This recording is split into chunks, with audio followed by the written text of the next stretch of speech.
Greetings everyone, my name is Etterville, and welcome back to my Let's Play of Mega Man Maker. In this weekly morning live stream, I'll be covering a combination of both Veersmith levels and other levels I find online, primarily focusing on the former, and during this time I'll also be discussing various gaming related topics. This week especially due to some releases that are pertinent to me. Plus, I didn't stream Maker last week, so we have 2 weeks worth of things to do. And afterwards, I'll be showcasing some art on the Discord server.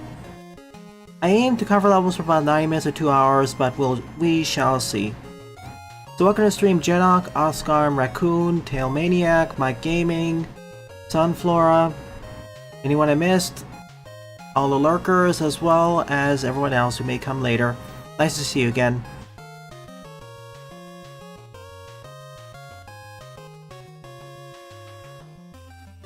Hey, Silent.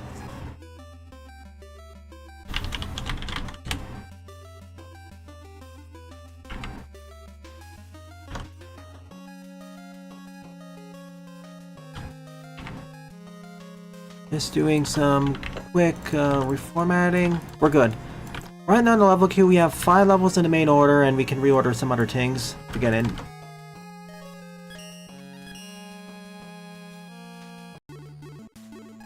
And here we are. Oh boy, it looks like we're gonna start for a more difficult one. First on the lineup is Bottomless Abyss 3.5, Proto in the Void version 2 by Nuclear Stomp. 17 plays, score of 2. Prepare for pain. So how's the week in gaming? Or 2 weeks to be specific.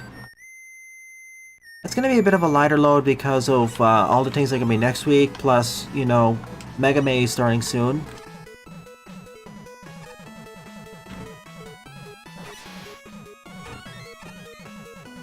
More details on Mega Maze soon enough.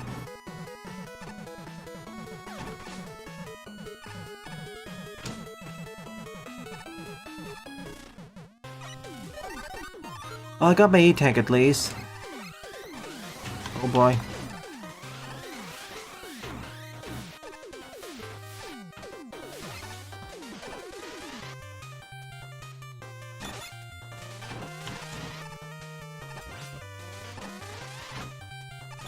Let's do this the correct way this time.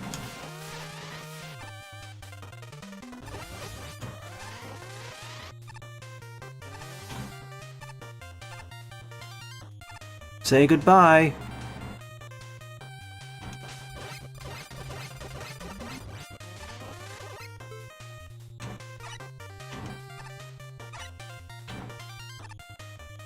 I know you can spawn there. Okay, guess you can't spawn there. I don't see there's any drop suppressors either, so I make it lucky.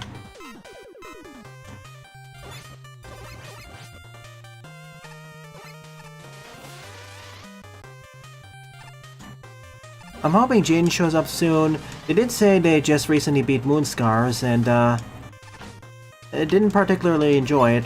Or they only sort of enjoyed it.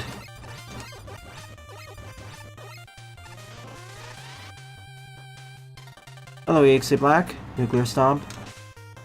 Your level's being covered right now, but yeah, good luck at work.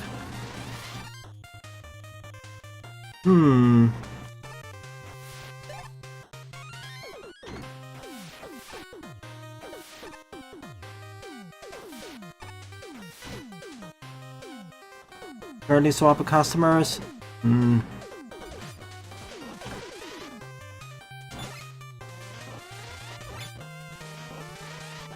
There's gotta be something up here. Yeah.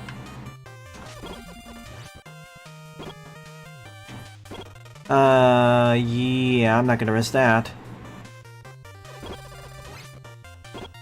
Instead, play it safe. This is Proto Man with double damage, so that could have insta-shotted me then.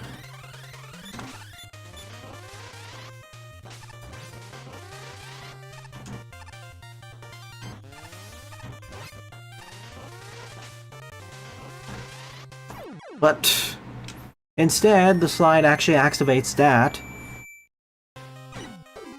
Well, I still got my E-tank at least, so that's the most important thing.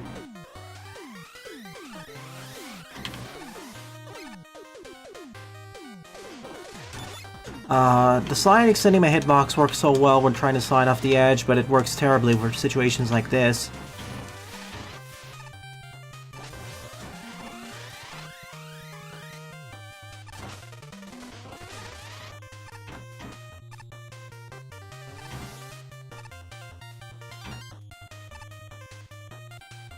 Hey Zen.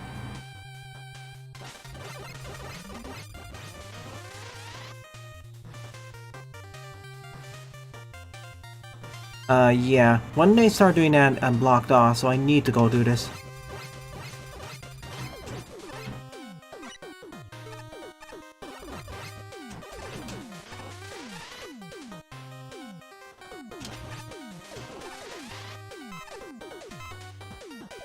I am going to cross this gap.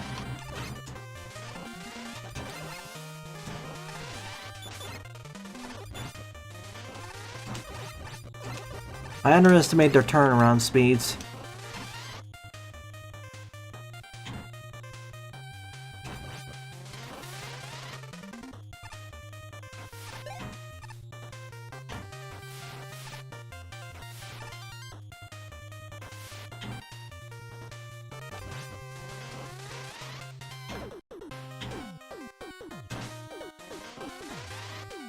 It'd be really funny if I collect the bird and just fall into the pit immediately afterwards.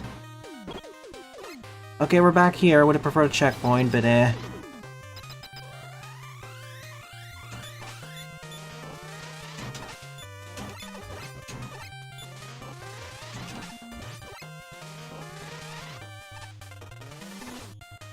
didn't see that. I was actually paying more attention to below.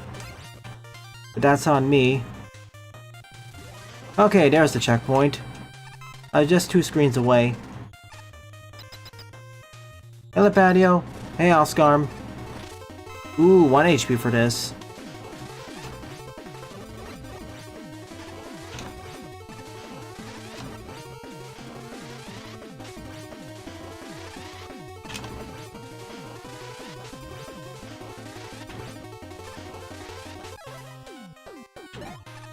You are rather merciful, Nuclear. Wait a sec. Okay, that's that. Just wanted to make sure. I thought they're gonna be ones who can fire at me, or at least one of them who could fire back. I know a lot of other level designers who do just that. Okay, so if it fades out like that, it's dead.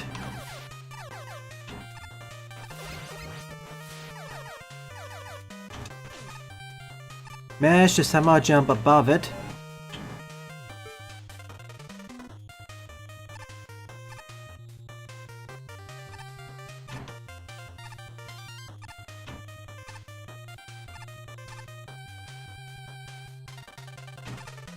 Deep.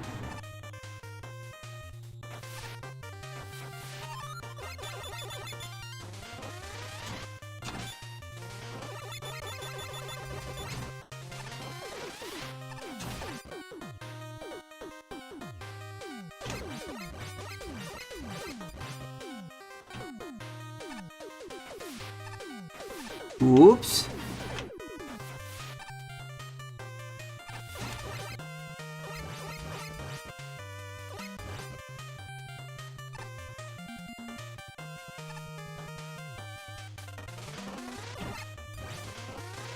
Can at least get one of them.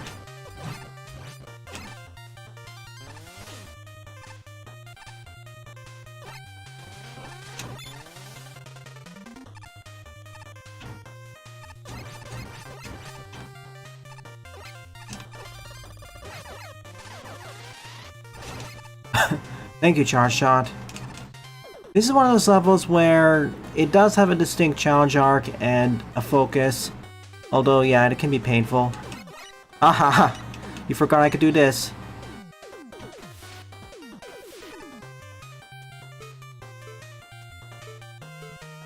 But I do need this here. No, no, no, no. As a demonstration, which didn't work the way I'd hoped, but now it did.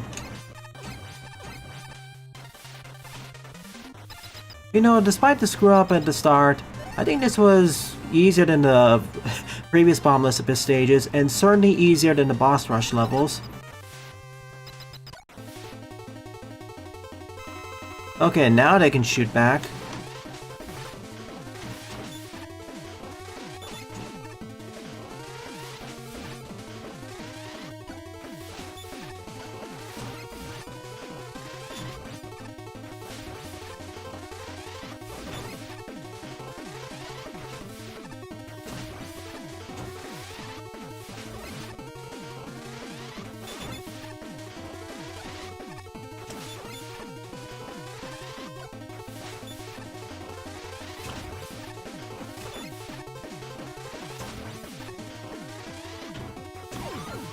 Okay? I see it now.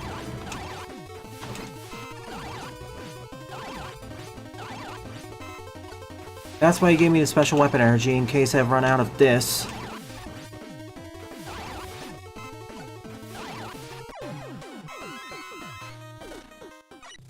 Are we done here, or is there something more to this? Very slow and laggy transit. Very slow and choppy transition. It's not laggy, it's choppy.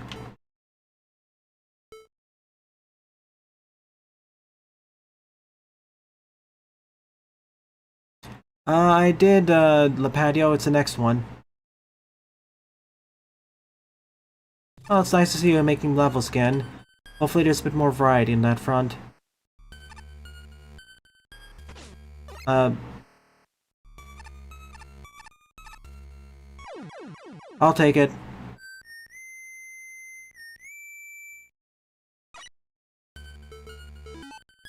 Will you give me something else?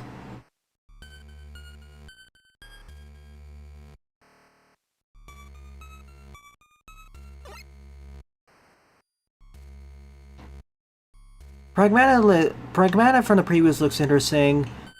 I probably won't be playing it though.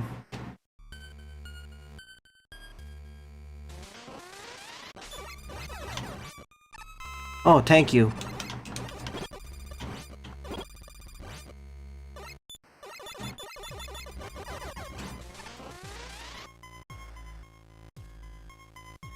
You may have seen this before as... yeah. Keep sliding. Why is this suddenly so laggy?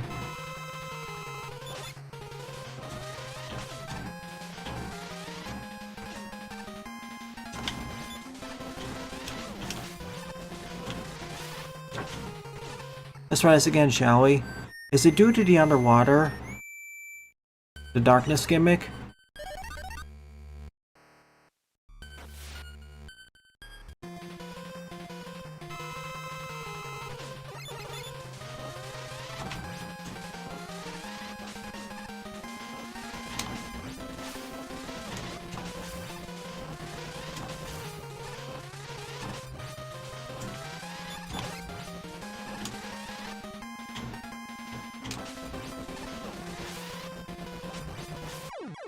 I want to at least get one cycle without using an E-tank, but if it doesn't, then...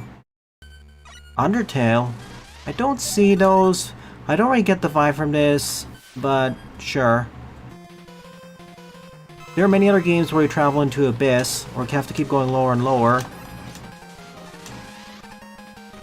Actually, I've been meaning to ask, what makes it feel like it gives you Undertale vibes?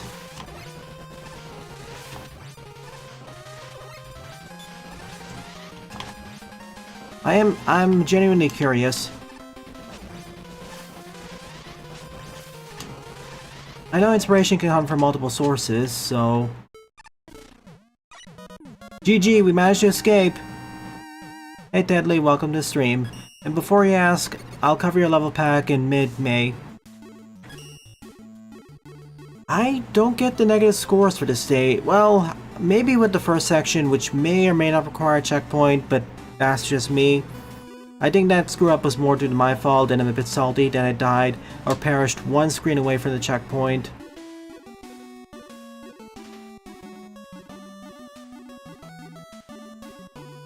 But yeah, solid start, better than last week's levels.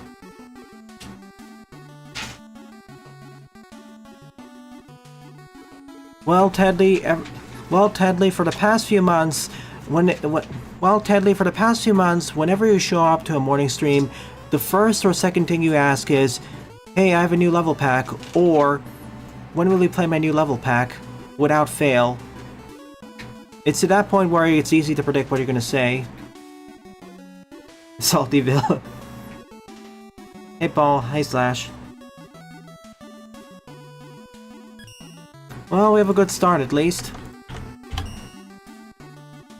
To Oscar's point, the character being in a black void and no music playing, or more sinister music playing, that was not invented by Undertale, and it's not specific enough to be tied to Undertale. If you want something that's much more reminiscent of Undertale, take, for example, the third fortress stage from Maggle 1, which incentivizes you to play, for the most part, pacifist.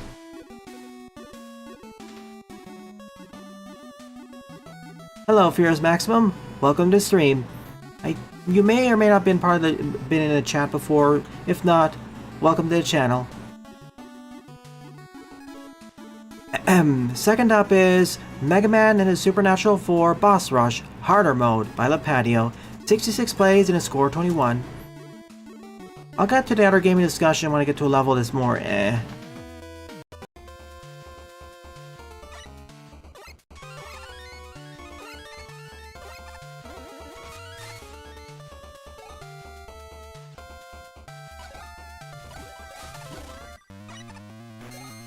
I see.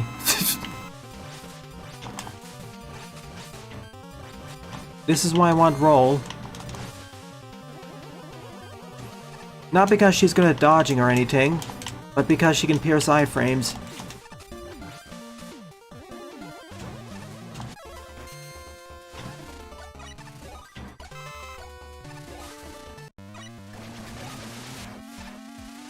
I can probably do this as any other character including base, but I'd probably use weaknesses then.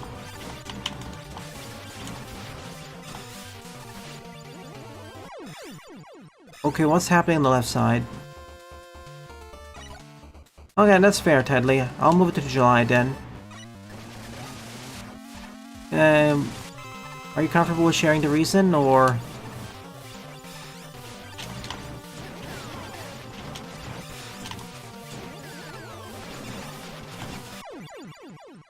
This is one of those ones where being able to fire projectiles is necessary, but as you know, I do have weaknesses. Let's try them out, shall we? That's not it.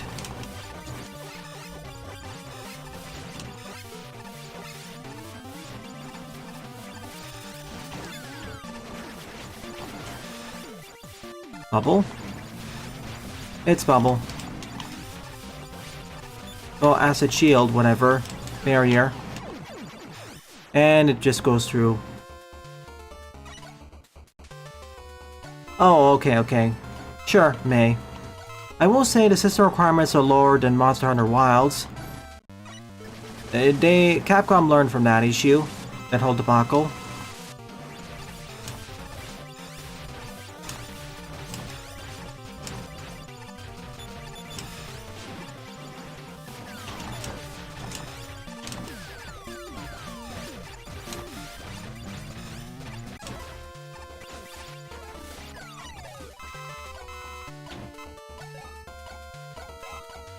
Hey Buster, welcome to the stream. You're a bit earlier than yesterday. Right now we have a much better start than the last 2 weeks, I'd say.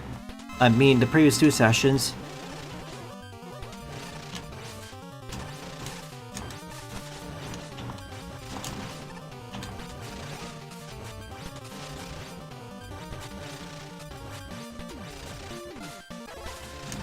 Oh, Skull Man.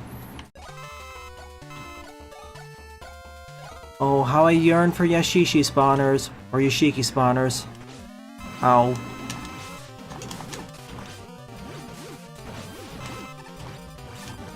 Welcome to the harder mode boss rush for the patio, which then means I will turn the arenas into kind of a mess.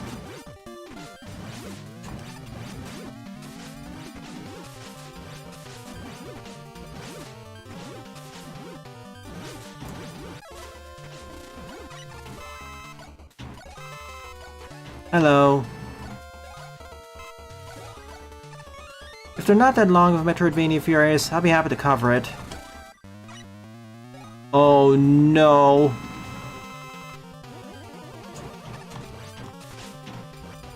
No, you have to go down furthest.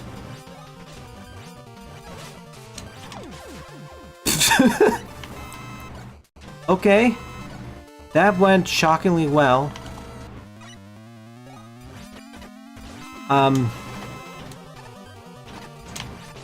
Instant death in the arena, always cool. Not really. Well, this is the more brutal kind of instant death because it can pierce through iframes.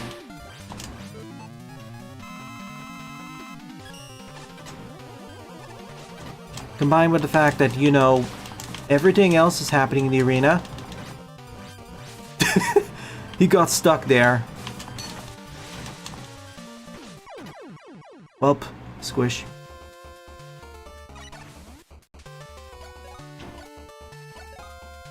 The days and years feel shorter as I grow older.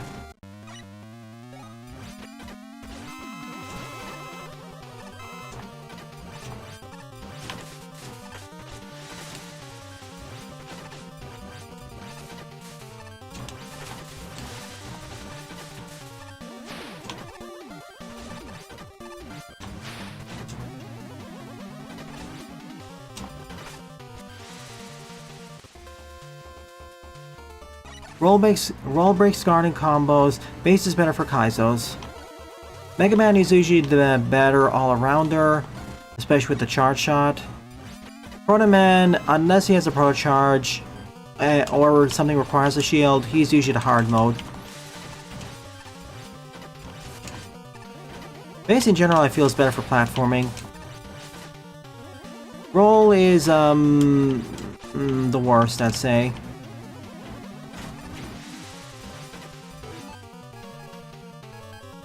Okay, I'll survive this. I will survive this.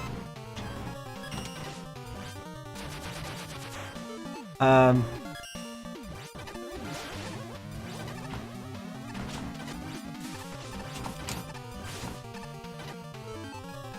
strong ice physics do not help matters. It feels weird saying this, but I know I've been playing a lot of Demon Tides recently, relatively speaking, this channel. And I find it funny how that game has... No.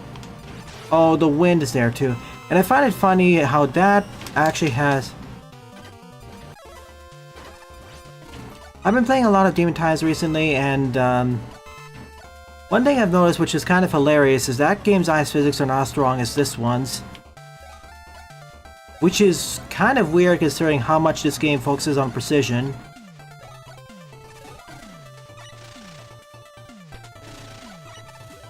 And that game doesn't require the same level of precision.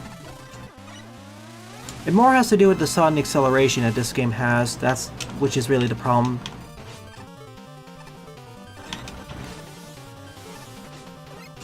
Yeah, I remember you, I think.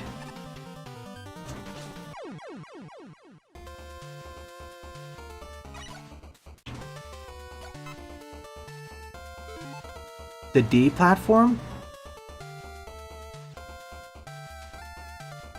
I am trying to figure out which one you're referring to. Hang on a moment. Oh, I played one of your Halloween full game in the style levels years ago.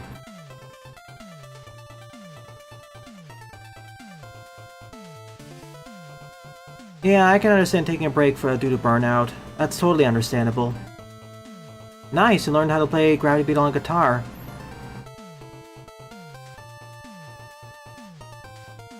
Oh, Discord. No, I don't think I have. See, I've talked about this before, and I'll repeat it here. If Proto-Man has both the Proto Strike and double damage, I mostly have no problem with him taking double damage. Because he can both dish out and because then he both dishes out and takes a lot of punishment. Because he both dishes out and takes a lot of punishment. And when I say takes a lot of punishment, I don't mean in traditional sense. I mean he gets punished harder.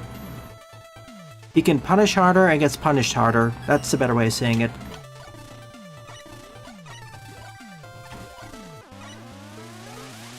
Oh cool, let's see who I miss.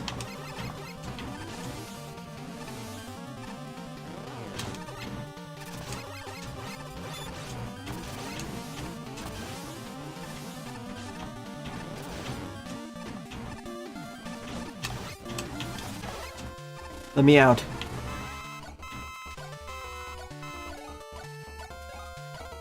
Not that it really matters to me because I don't really go to 18+ servers.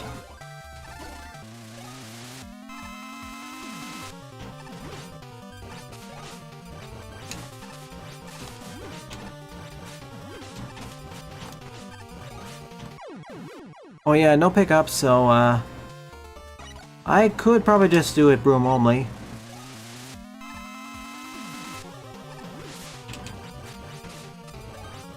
Well, let's hope so. And the only way it's gonna keep being hot air is if people keep complaining about it and protesting. But that's only like... But in the end, the only way to actually fully stop this is to, you know... actually participate civically. And governance, but... I won't get into that.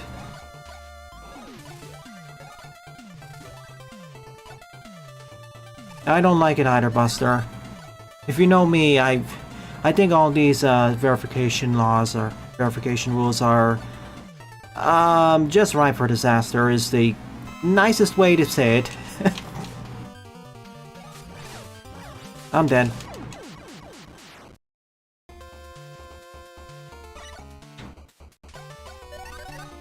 When I say nicest way, I'm being very, very nice to it.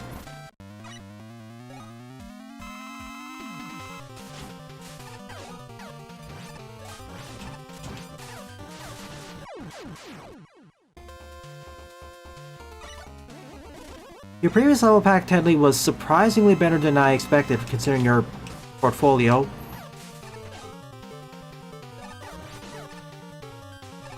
Where is... Okay, that is not good.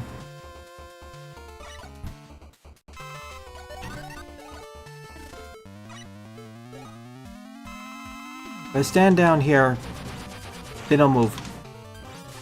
Actually, wait a sec. What if I just stand here?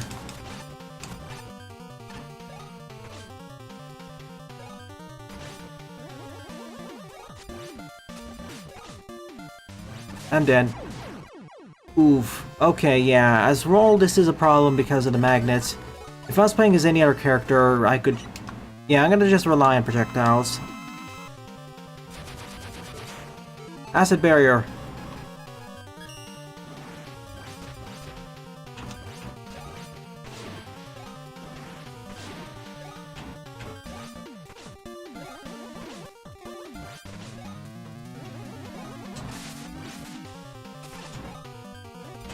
It doesn't help that I have the bad dodge roll, which people keep giving, and to just make roll weaker.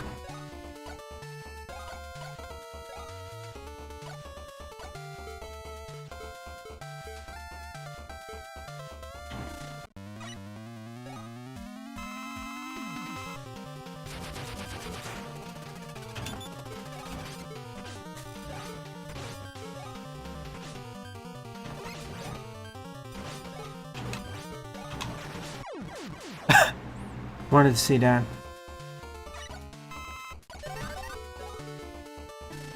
This is Roll's match, unfortunately. Oh. Okay, that makes my life a little bit easier due to how this works. Okay.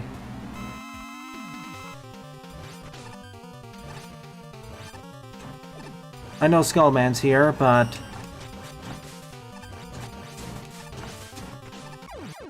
What?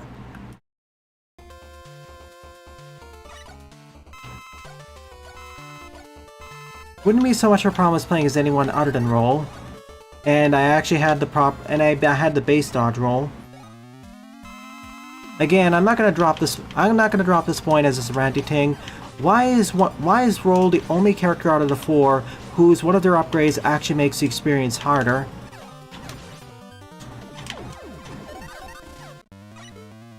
I'm gonna reiterate, because this is an important point. Why is it of the 4 playable characters, Roll is the only one who has an upgrade capsule which actually makes her harder to play? Without much benefit outside of niche scenarios and particular levels. The way this could have been fixed is keep a regular dodge roll which is spammable, but have the dodge roll recharge over time when you're not rolling. There, you fixed the problem and made it straight up and made it an upgrade.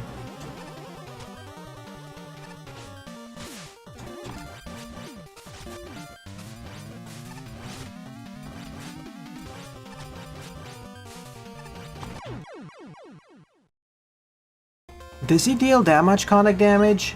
Seriously? Fine.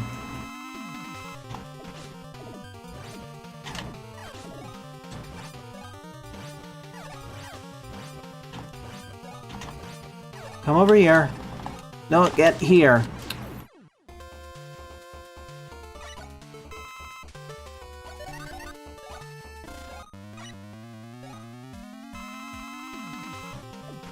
See, if I was playing as Protoman, I'd totally expect that to happen, but... I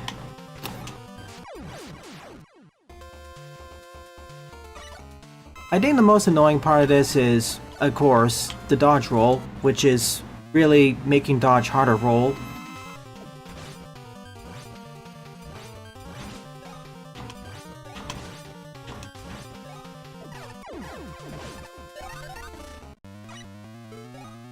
That's why whenever I...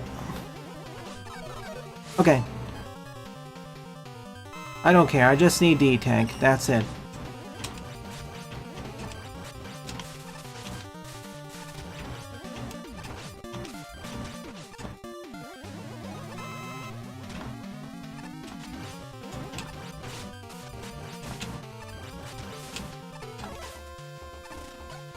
Okay, we're out.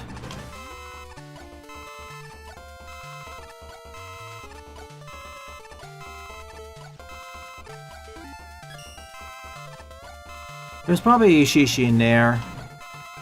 This whole place is roasting now. Nope, that's it. We're done. Health is slowly shrinking over time. Ooh.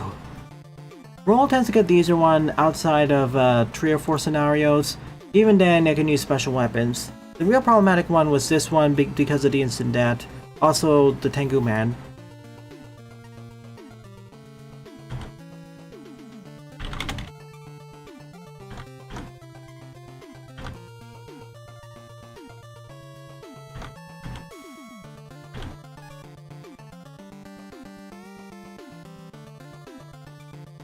Oh, if the only thing we had to worry about was hacking, I wouldn't mind it so much, but there was more than that, I'm afraid. Well, I'll be looking forward to it mid-May, Tenley.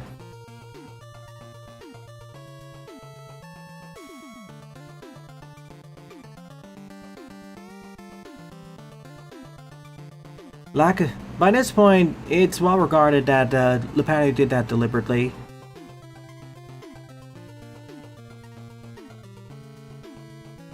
Like, the instant death, pretty much expected. It's like the instant death blocks which pierce through iframes. That's what gets rather punishing. The Tengu Man section wasn't so much because of the instant death blocks, but more ice physics and rain. Which again, I want to remind you, the ice physics are actually stronger compared to some other games which aren't even precision platformers. Which is kind of hilarious in my eye. And no, it's not specific to Mega Man Classic. It's more specific to this game.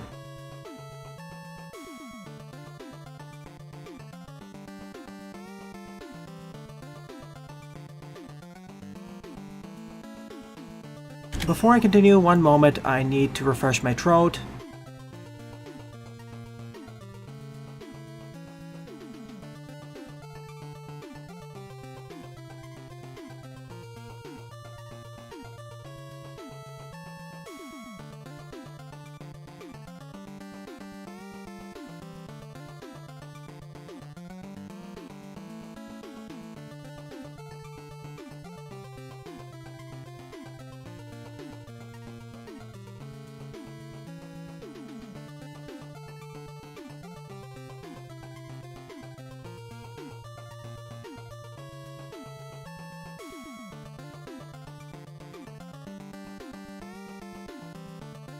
Back I am. Number 3 up is Bioload Control by Jedi74, 49 plays and a score 22. I don't mind bosses where there are damage races where you have to where you're near constantly taking damage and you have to outrace them in order to survive. But it ties into the point of how I feel most of the patio stages, most like a 95%, feel more like obstacle courses. And kind of messy ones at that. Kinda is an understatement.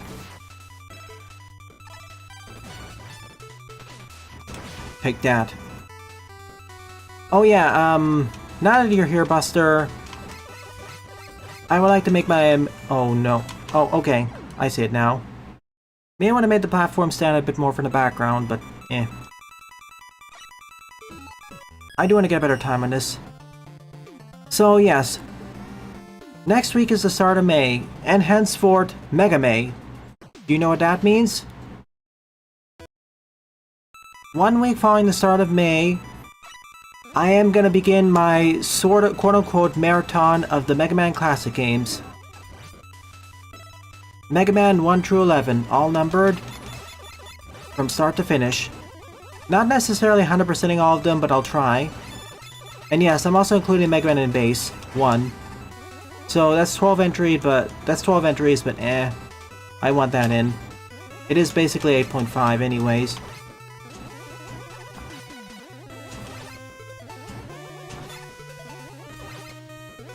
No, I thought you would respond later.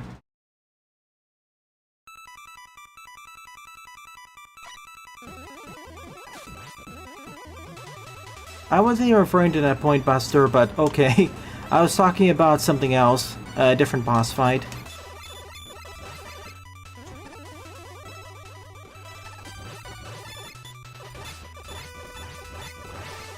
I said all the mainline numbered entries, Hyper, and I already covered the Game Boy ones. The World games are not mainline titles.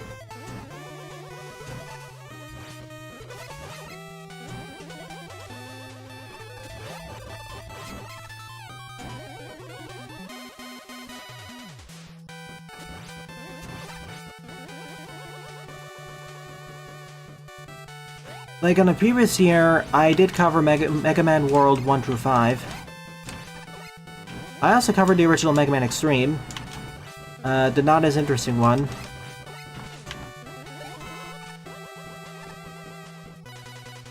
Gotcha. When you said safe-proofing, I thought you were talking about something else. About the fire happening after, yeah, that should be fixed. Oof.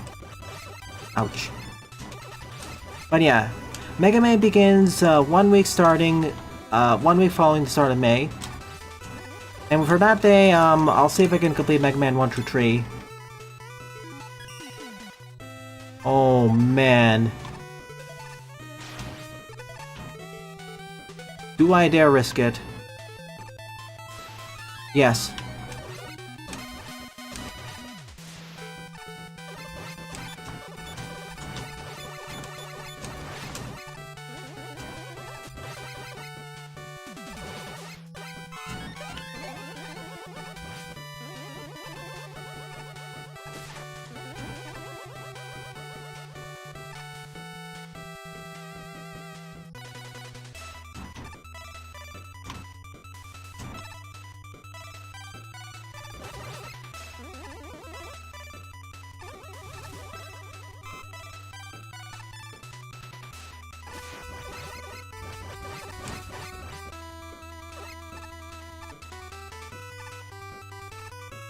World 5 is one of the best classic games, I agree, but it's not one of the mainline titles, I'm sorry.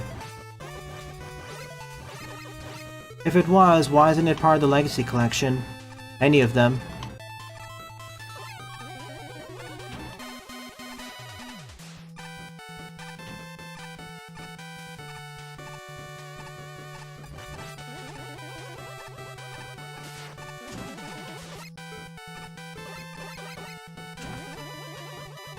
And again, I already covered World 5 in a previous year. I'm not doing it again. And besides, I'm going to be covering 12 games in a marathon. That's already quite a lot for me. And because it's going to be more of a marathon setting, I'm not going to... Excuse me. I'm not going to do detailed diatribes of every single entry the way I did more so for the individual ones. I'm going to give more summations of my thoughts, especially for certain titles. I will try going into detail as things pop up, but if you want me to go into more detail about things, you won't really be seeing that during the marathon playthrough. Not as much.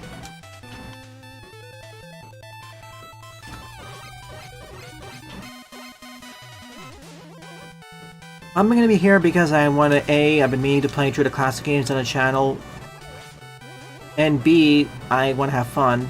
Like, despite all the criticisms I've had levied around multiple games in the series, the Mega Man Classic sub-series is the one where I actually enjoyed playing through all the numbered entries.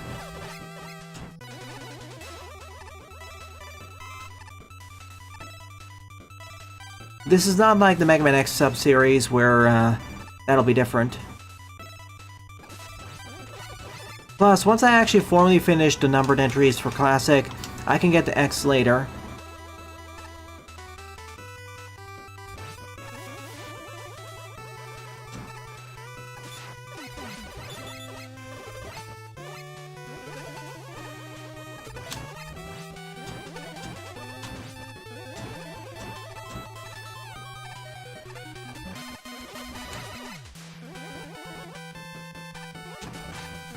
Okay, that's an interesting way to set that up.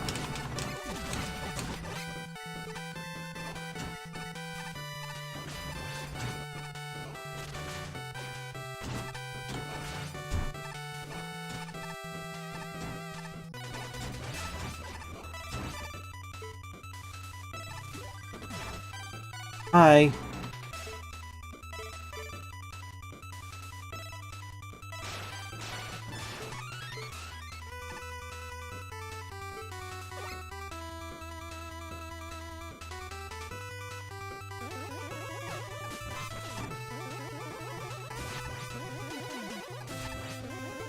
I mean, Classic is interesting, especially for certain titles, as it did set up most of the franchise to come, including some fundamental mechanics which are iterated and explored on in different ways. X is going to have a lot more to talk about, series-wide and per game, especially as I feel they're like three different quote-unquote eras.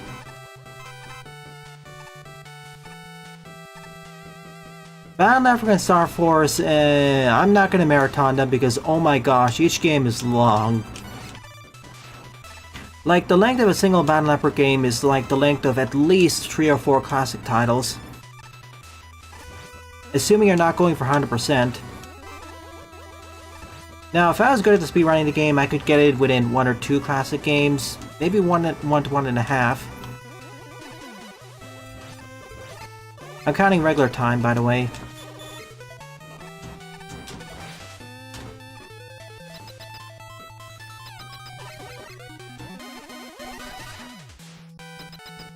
New fan game dropping in 40 minutes.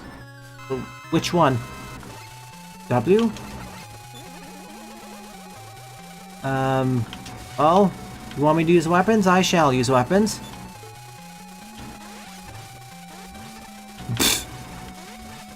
Okay. Just magnetize the weakness right into him. Why don't ya? Anchor making my life easier. That is, something I haven't seen before.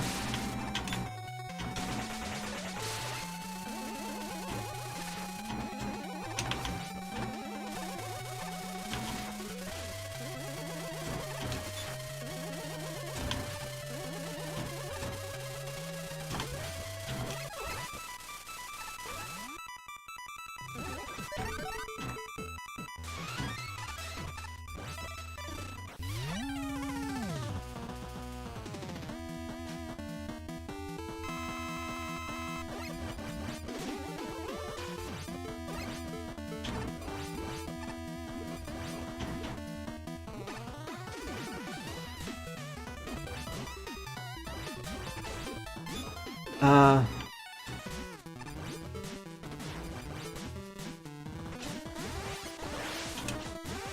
know, normally if this was made by the patio, the arena would be the regular size and you have to fight 4 of them at the same time, probably.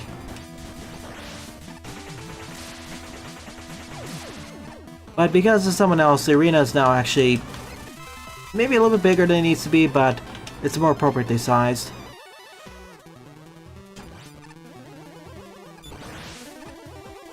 Come back.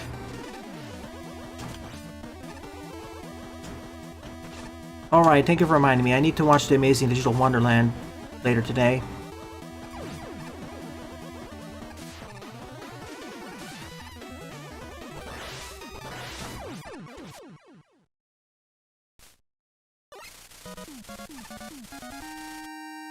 Yeah, because I want to at least get close to 100%ing the Battle Network games, I am not going to do it in a marathon format. No. The RNG is almost certainly going to screw me over.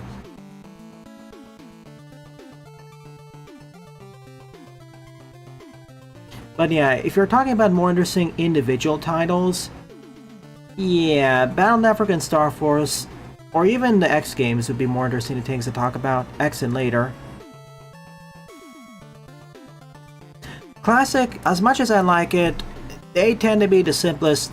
They tend to feature the simplest games in the franchise, relatively speaking. For more iteration or exploration of different mechanics and ideas that were usually introduced in Classic and reinterpreted, etc., you want to go to X series and onwards. For better or worse. For better or worse, because you know.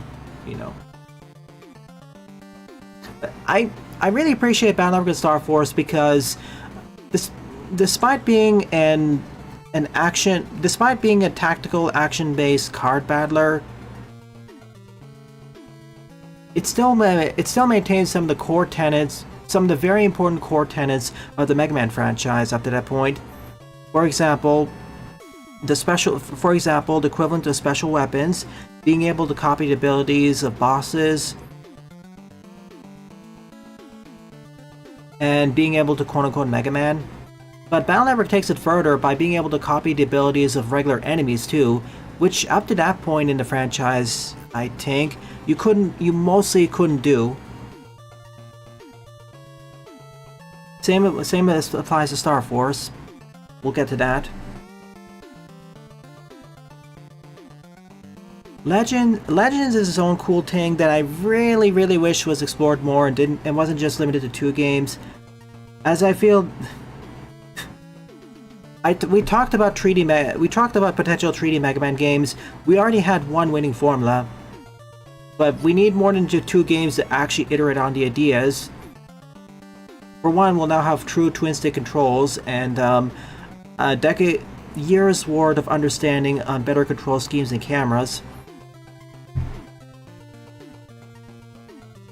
But yeah, this Mega Man will be Classic, next Mega Man will be X.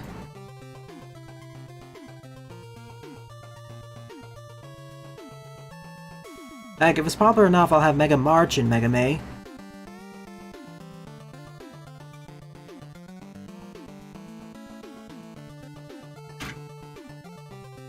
Oh yeah, I'm gonna be playing Battle Network Wonder Swan as well. If I'm playing Network Transmission, I might as well play Network Transmission Wonder Swan. That's not the actual name, I'm just calling it that.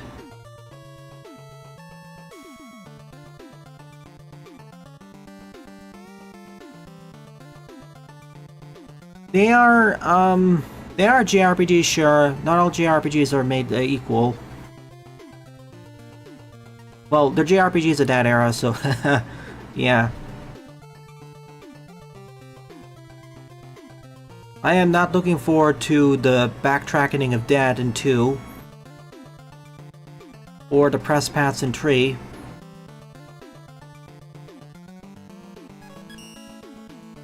Or, 4. Large parts of 4.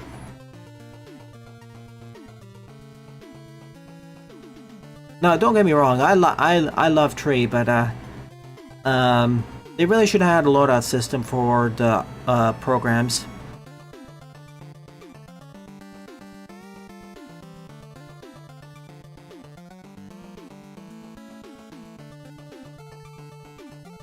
Or the Navi customizer, I mean.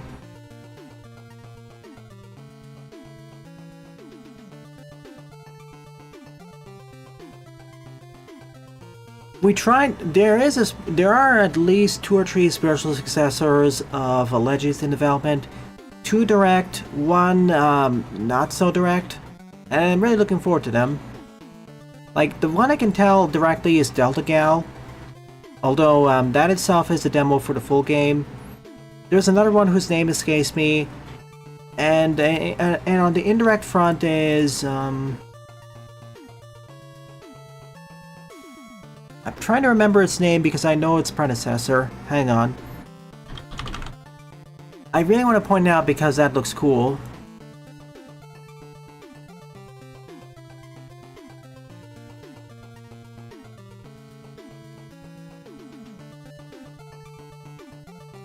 Oh yeah, Abyss X-Zero. Or Abyss Cross Zero.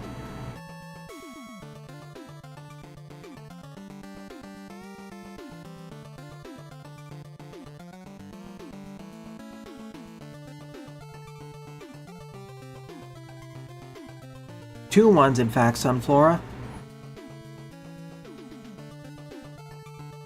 Oh, don't worry, I'll suffer. Hey, Legends is an actual 3D Mega Man game.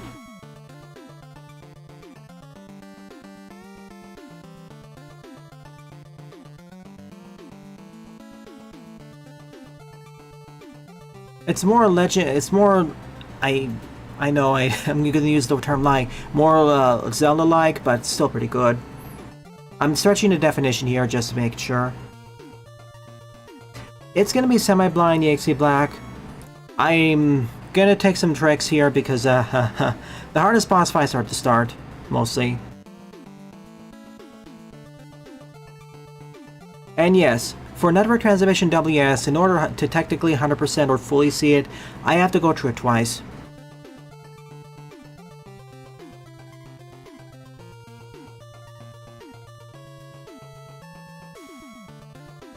Need to clarify that. I doubt we're gonna have a Mega Man Classic 3D game. At least not around Capcom, because from what I played of with something like Mega Man 3D 1, 3D and 3D 2 to Siege of Mega City, switching the format of Mega Man to 3D requires some different considerations with the platforming and combat.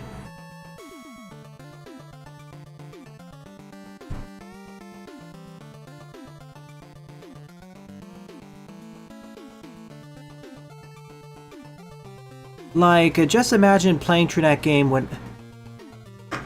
There are many reasons why, for example, in Legends, one of the central combat mechanics is the lock-on. Especially for playing on console, it's rather necessary. With dual stick nowadays, and gyro controls, maybe not, but eh. Alright, 3 times, yeah. Around splits. Well, okay, not 100%, but at least most of the game, at least 2 times. Kirby translated fairly well to 3D, but they had several games worth of experience.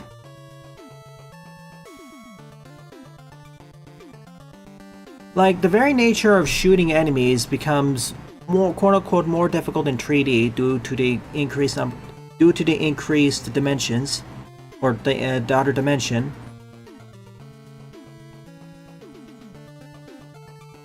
Jedok, that game was 2.5D. Like, you still ran on a 2D plane, so that didn't really suffer from the issues. Now, just because it's more difficult doesn't mean it's impossible to do. See Legends. But the very nature of adding a new dimension adds new challenges to the combat and platforming. Anyways, enough that diatribe. Let's actually do some more levels. Forward up is Magic Jewelry NES Simple Challenge by Oscar. 46th place, score of 19. Exactly what I expect.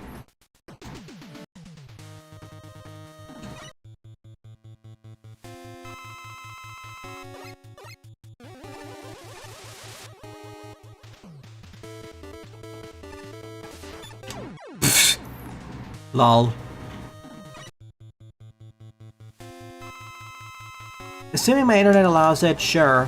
For network trans...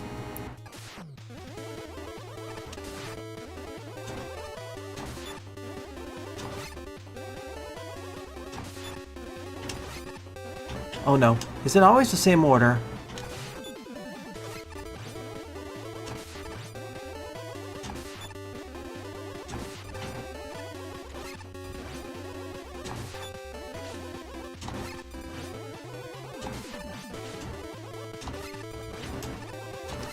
It's getting a bit crowded in here.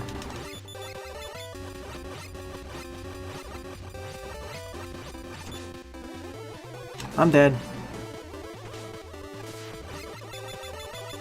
Or not? Thanks.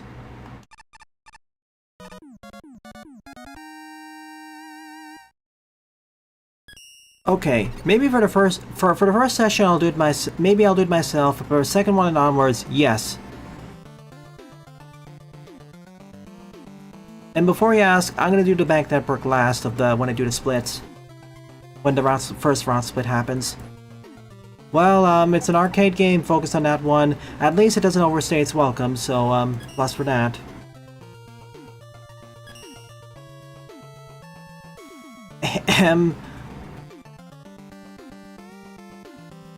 Okay. Alright, okay, Buster. You can be in the first stream when I get that set up. Assuming the internet permits it. Honestly, EXE Black, we don't need it to be more quote-unquote Souls-coded. It could be more quote-unquote Zelda-coded. Like... That's what always Legends seem to be more like. But yeah, rewarding exploration would be cool. And being able to equip more than one weapon. More than two weapons, sorry.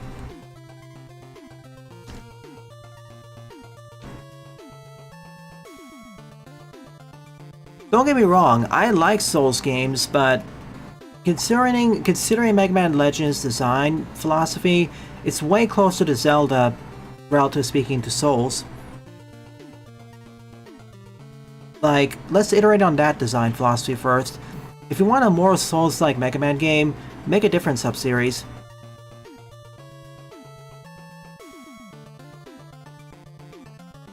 I just come from the perspective of how not every game needs to be more Souls-coded or Souls-like or Souls-light. Just as every game doesn't need to be a Metroidvania, or a roguelite, or a platformer, or difficult, or easy, etc, etc. I like games from many different genres. Fifth up is Inferno Tower by Tailmaniac. 88 plays and a score of 30.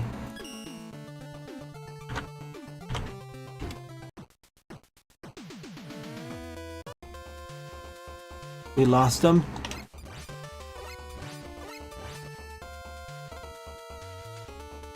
If you watch my channel for long enough, you know what my preference is for genres, and how I don't really dislike many genres.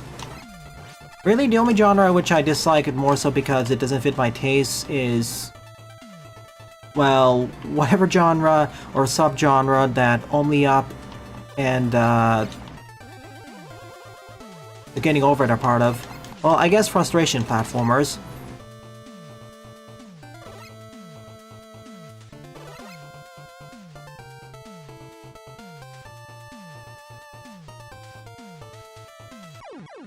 What? Oh, it got caught by the spike. Yeah, your tower, Tailmaniac.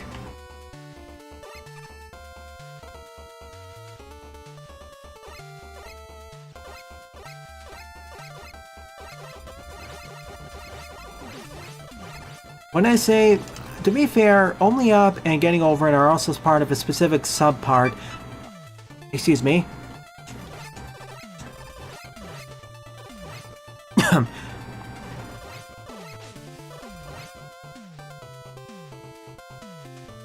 To be fair, Only Up and Getting Over It are part of a specific subgenre of frustration platformers. Caught again. That was my bad, I got distracted. Specifically the one that if you make a mistake on the upper tier, you can end up losing all that progress. It's like the hardcore modes of several platformers where you basically have one life. Like, as much as I find, oh, never mind.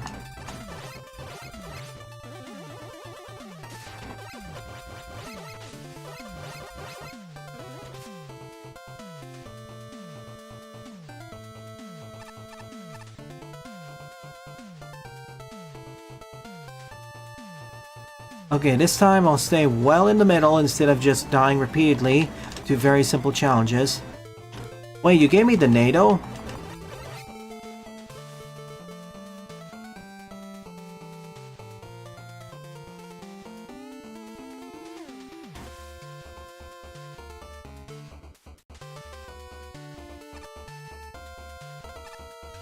Easy.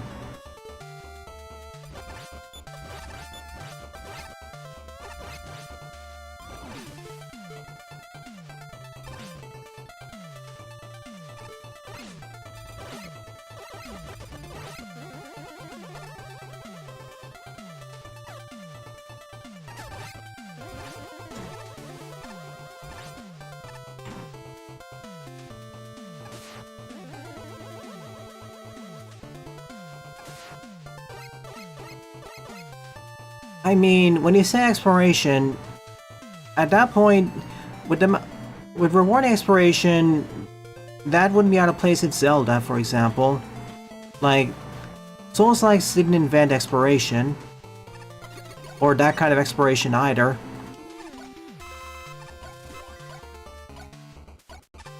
The NATO is there as a propeller suit, just a much stronger variant.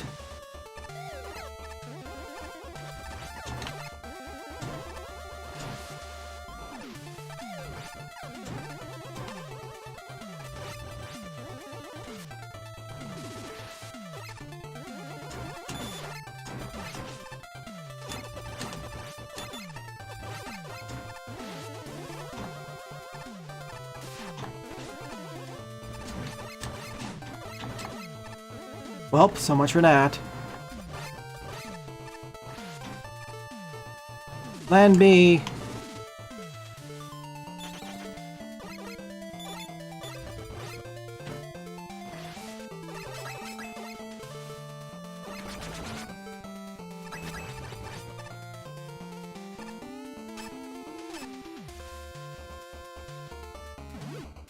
It is strong, don't get me wrong, but it's not as broken as some of the other Mario power-ups. See, for example, the cape.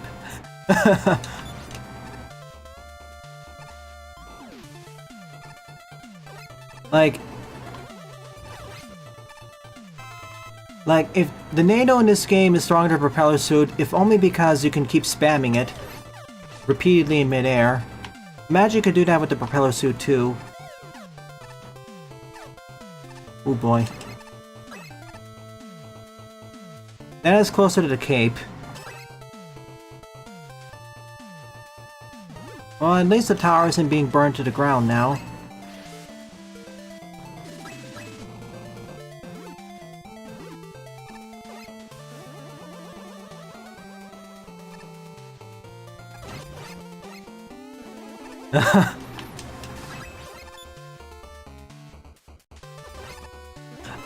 I still question why Nintendo gave Okay, I can understand being able to fully skip the level because it requires skill, be invincible, but why have it be able to one-shot pretty much everything on screen? It's already powerful enough. We don't need more.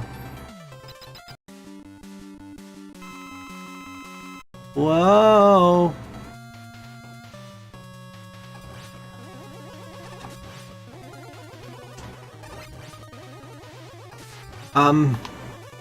Snake Man?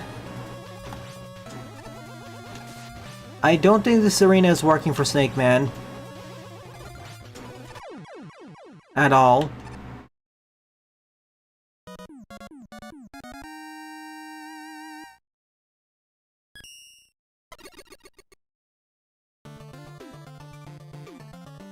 What I'm saying is, for Souls-likes, the exploration you're talking about, That's already a very similar kind has already been done with Zelda's, with the Zelda-like games, 2D and 3D. And Legends is already closer to that, so it should just take inspiration from those things. To me, a Souls-like is more than just the exploration.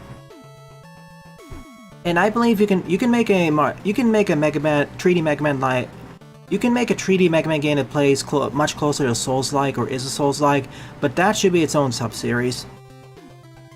I play it.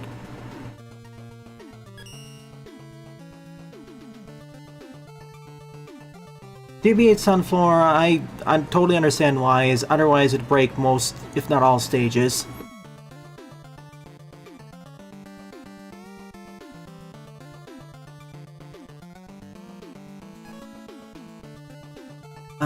You may want to test the boss fight more because, I haven't Darkfin. See ya, Hyper.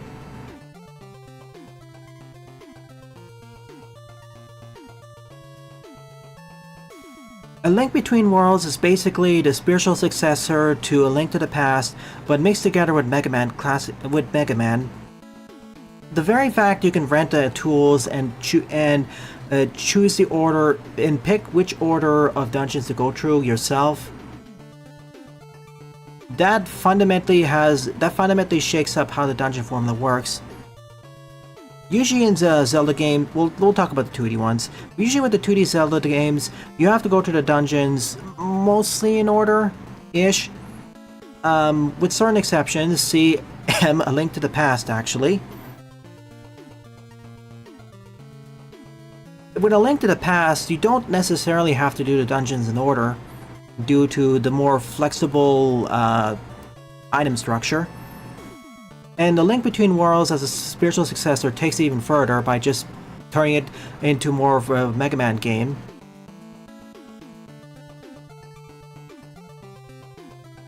And honestly, it's good.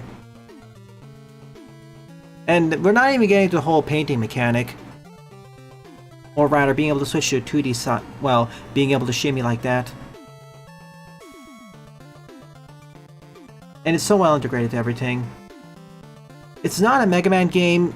It's not really Mega Man, but it is Mega Man-ish.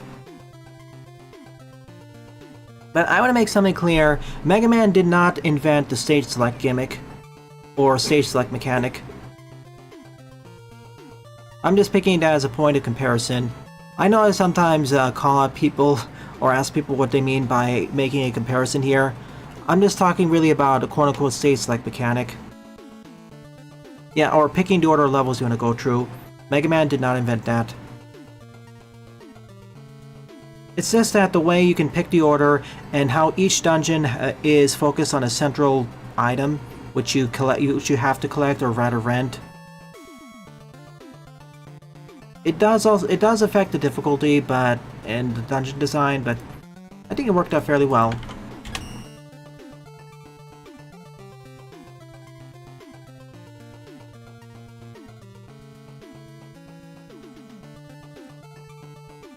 But I'm not really the Zelda guy, so I don't want to talk about the history of Zelda here. I simply don't have enough experience. Plus, most of my experience is more from the 2D games.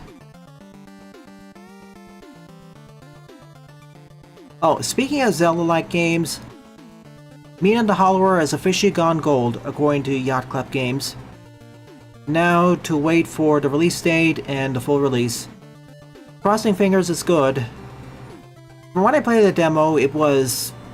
outside of some minor quibbles with the tutorialization, I think it was great to excellent. Let's just hope the full game maintains the level of excellence. Yeah, you can fully just buy items.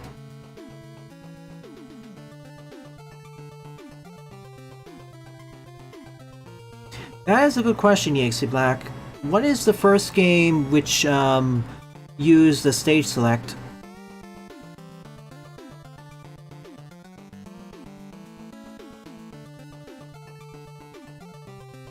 As in, giving you the option to go through the levels in your order of choosing, instead of like a predetermined linear order. Or completely randomized.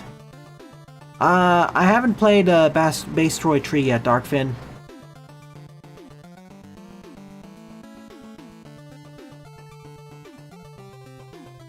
But it is a foundational game design thing of having a stage select or being able to choose the level or the order of levels to go through.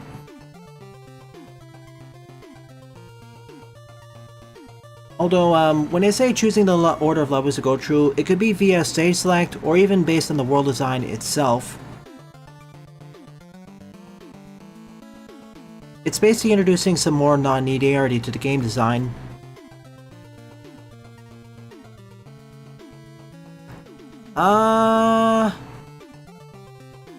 I have, let's see, after I'm done with the next 2 levels, I can do it now. I have about an hour, so let's give it a try. Please submit the level ID for it, and I'll do it. Or as much as I can. Okay, 6th up is Boring Traditional Level, Uncreative Conclusion by Zen. 47 plays, score of 1. I'm not gonna 100% this, but I'm gonna try doing so. Also, this is going to be the only stream for today. Next stream will be tomorrow morning for Demon Tides.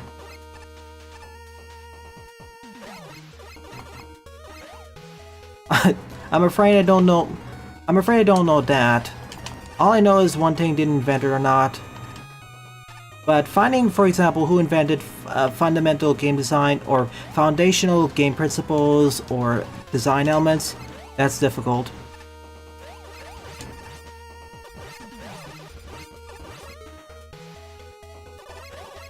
I wish I knew.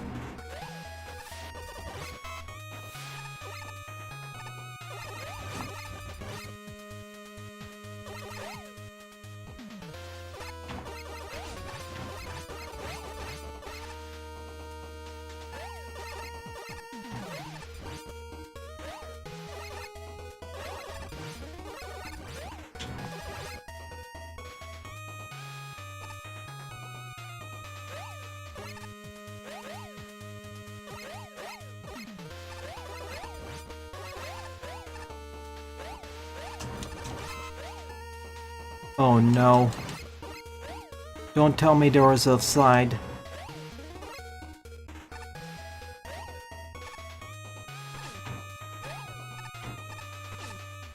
Don't tell me there's an E-tank over there.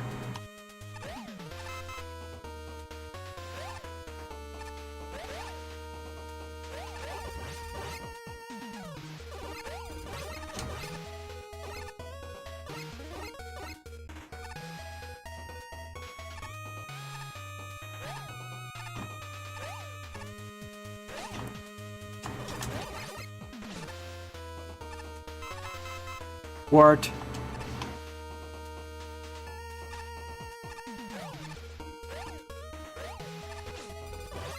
All of the baseball players. Bots.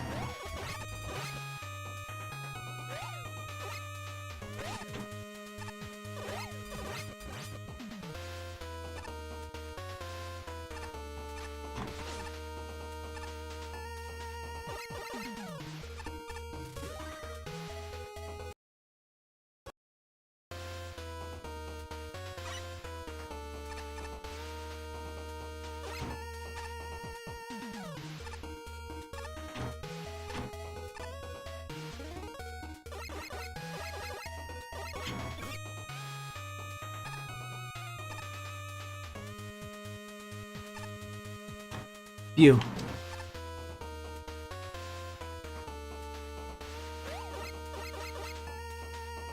Oh no.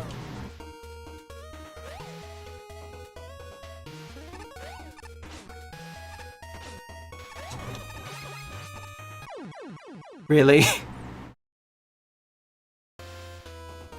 Hang on, man, Buster.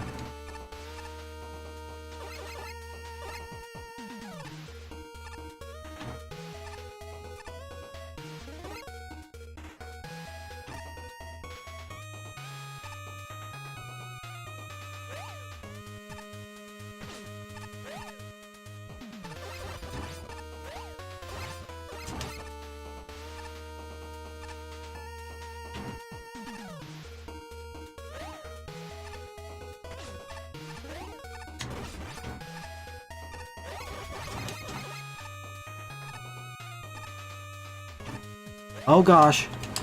That was a bad decision.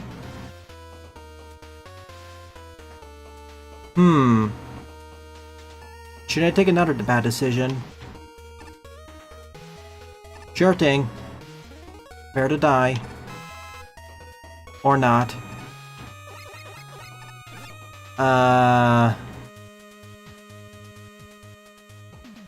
Really, Zen? Is this what we're doing now? I'm damage boosting this. Thanks.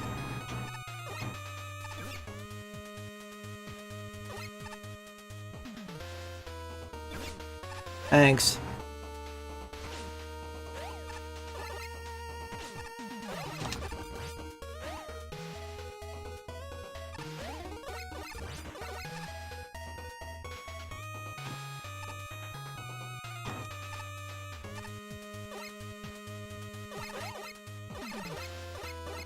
And the crowd has gone silent.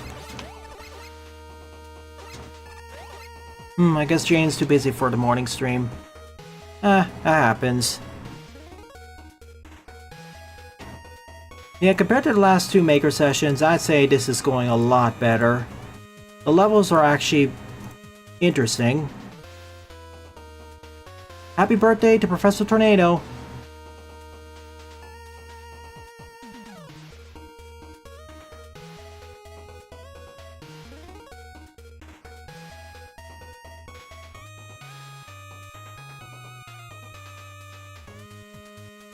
What was the name of the video, Buster?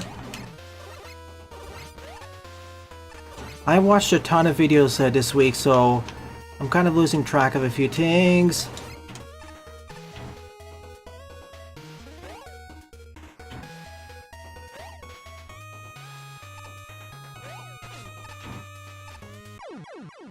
Bonk on the head. Skull. Welp. I'm afraid I haven't, sorry. How long is that video, by the way?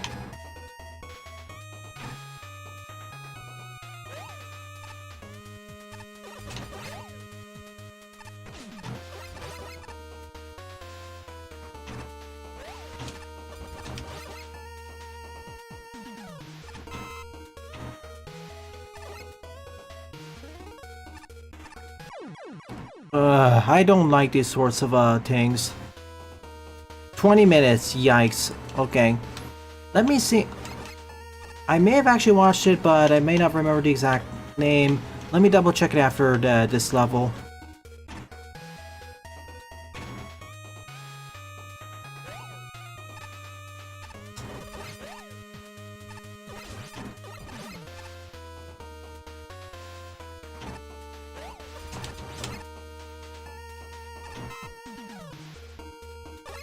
Alright, time to damage boost.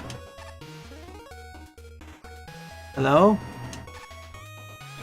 Thank you.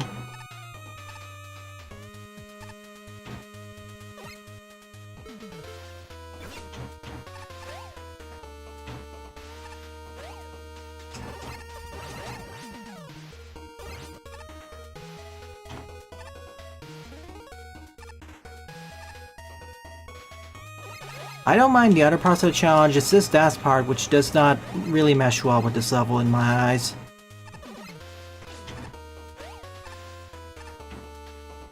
Okay, we're back here, I think. I say I think, but I know I am here.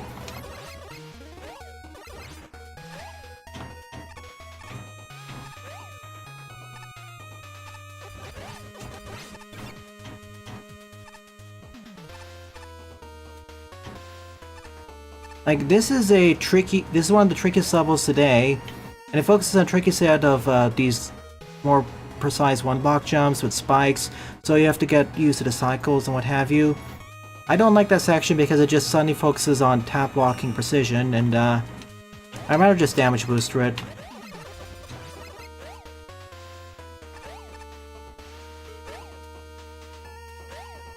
And mostly, and the other parts of the level don't really require this level of precision anyways.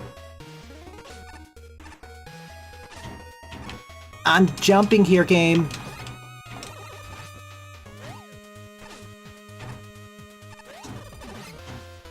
Okay, I guess I panicked a bit.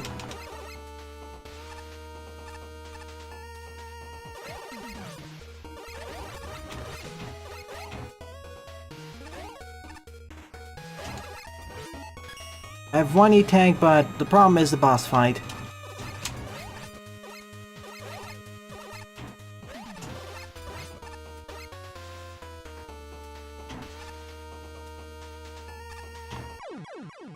The other reason I don't like these sorts of things is because tap jumps can be converted to full jumps in this engine, and the checkpoint is not exactly close.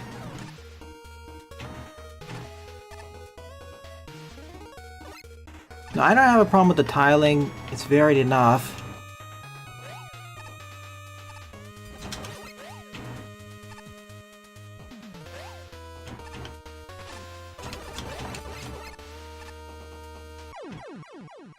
I just dislike things like here because square hitboxes, but the visuals are not square. And tap blocking to avoid one block gaps. I just find it boring in this sort of level design. Like, there's a lot more creative level design on display here with the cycling and timing yourself. Then we have stuff like that which just breaks the flow of the level.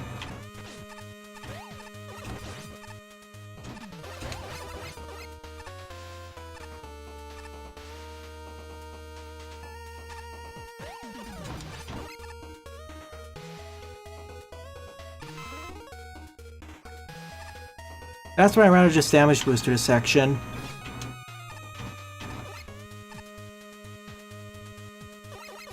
Come over here. Thanks.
I hate that sort of jump.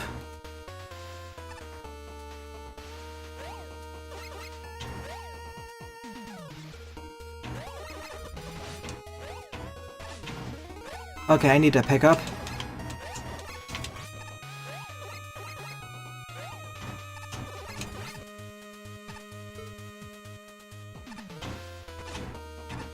And there's the problem. I need to be very careful with that jump. No, I'm just gonna damage boost this.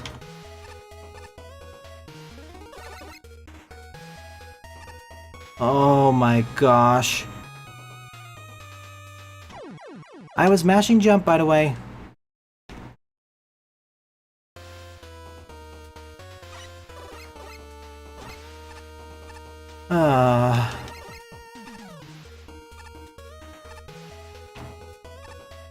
This section's brutal. Relative to my skill level, at least.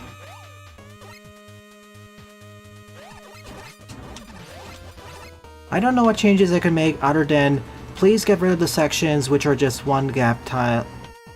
Like this. That doesn't add much to the stage, just get rid of it. Nothing much would be lost.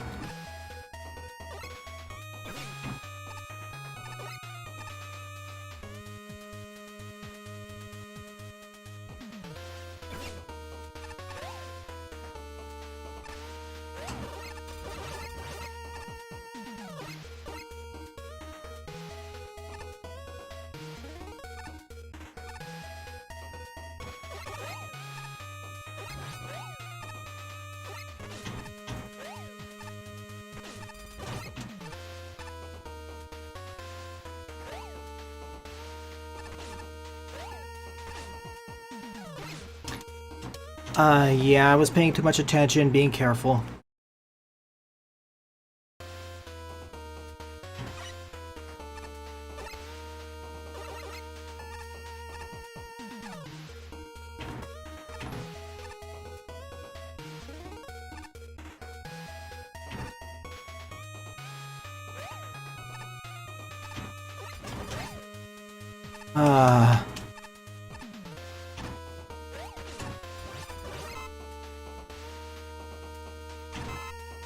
I wish I could take one of the E-tanks from Jetox levels and put it here.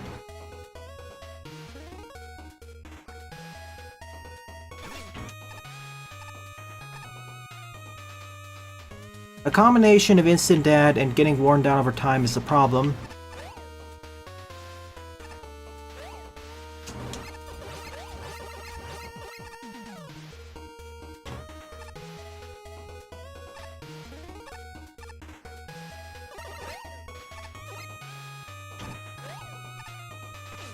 And the enemy placements in particular without special weapons, and if iframes are not, if the drop rates are not in my favor, this becomes even more brutal.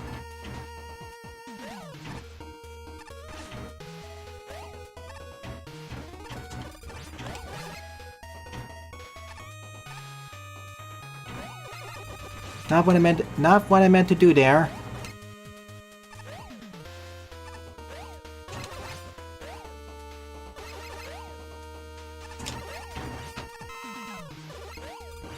Really wish there was a checkpoint here.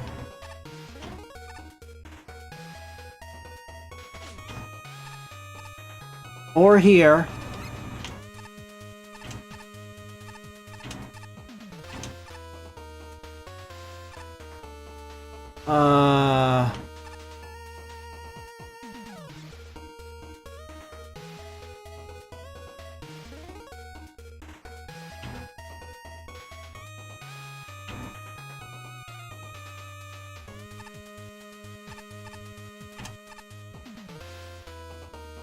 Please, no baseball players.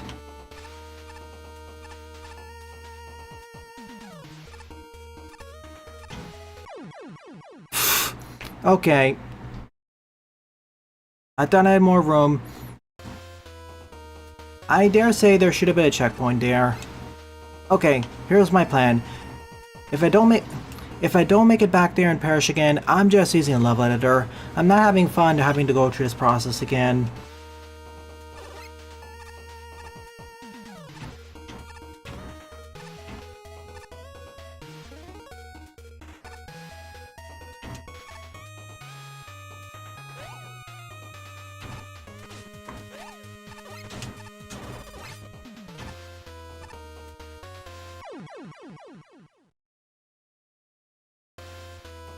I feel like this level needed a little bit more playtesting. Like, okay, I can forgive the checkpointing sometimes, but why do we have these gaps which just break the flow of the stage? Like, I understand, for example, waiting for the cycle or stop-go nature, but then we have stuff like this, which then suddenly requires a tap walking.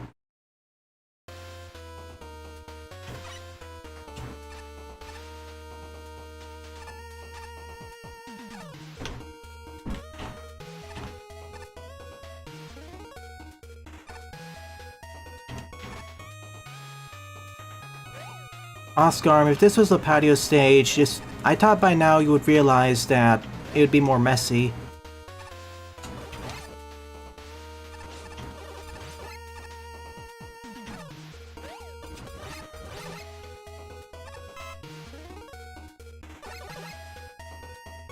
See, again, whenever you add something to a stage, you need to ask yourself, what does it add or subtract from the level? Stuff like this where you have to just tap walk in to squeeze into the gaps. For this sort of stage, it doesn't add much.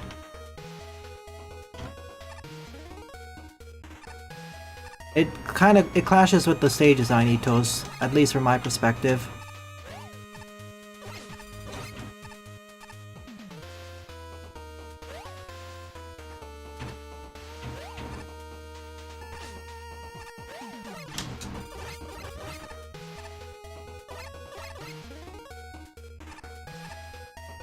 Or if you want to be nice, a little bit nicer, just give me the spike guard.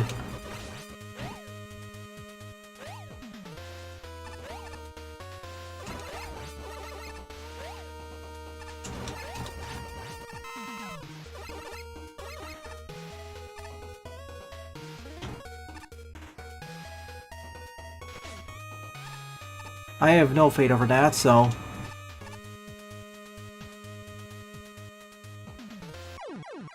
Game. This is... Okay, I'm gonna say that was BS by the game. That looked like it should have grabbed. I'm sorry. I'm not doing this now. Okay, one more try, but no more.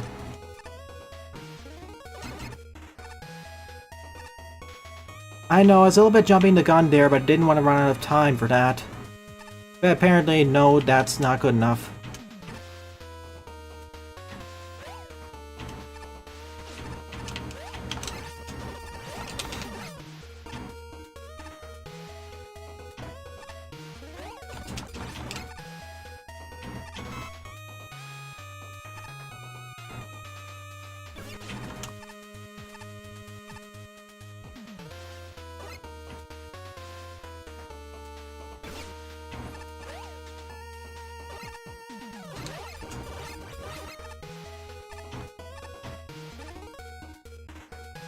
And also, if this was a patio stage, this would have double the number of checkpoints.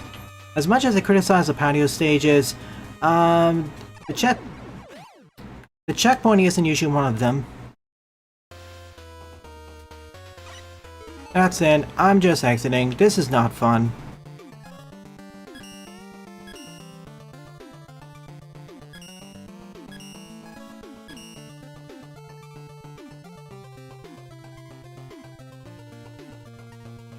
Why do you keep calling it D-platform? Just call it Discord.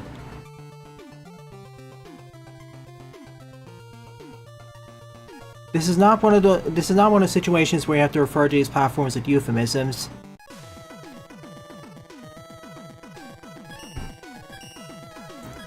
Again, this level has some pretty awesome the challenge progression is neat. I do appreciate the challenges, but get rid of those sections we have to slow down and top block like that. It does not work well with this sort of level. I understand with the ring and coil platforms there's some similar things, but it gives you a little bit more spacing there. Also, please add more checkpointing.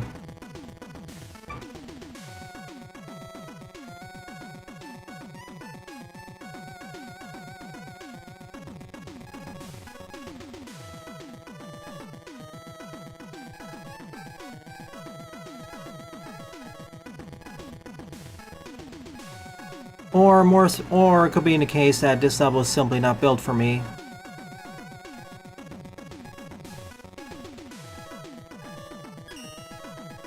This is not an uncreative. Well, Darkfin, the thing is the Darkfin, the level title's a lie. It's not boring. It's not traditional. It's not boring. It's not traditional. It is creative, but it is frustrating.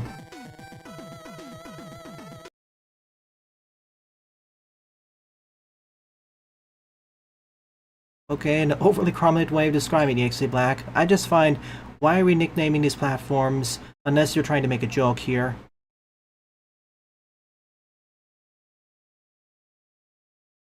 Okay. Let's do it this way.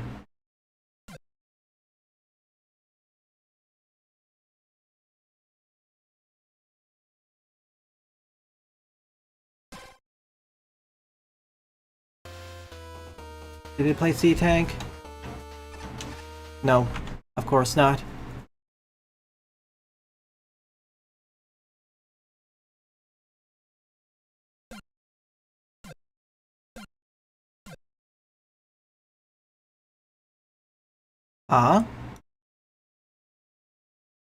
What's going on? Okay, now I can do it. Well, unfortunately the joke didn't land.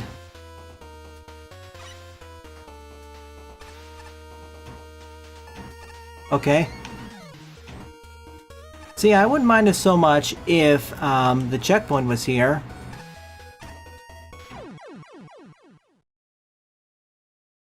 Ah, Shadow. still, it's an item. It shouldn't matter exactly.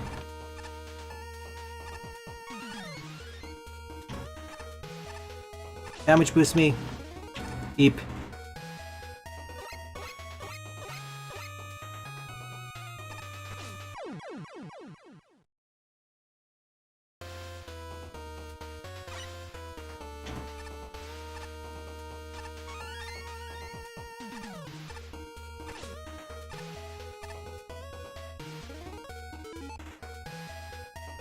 If you're that traumatized by the platform, I suggest also keeping away from the stream, as I mentioned that platform multiple times here.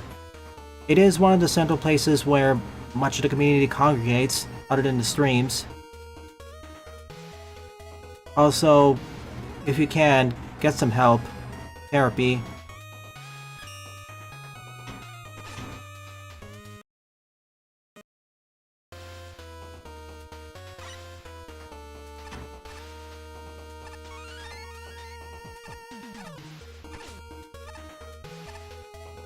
That last step was more my fault. That slide, though, eh.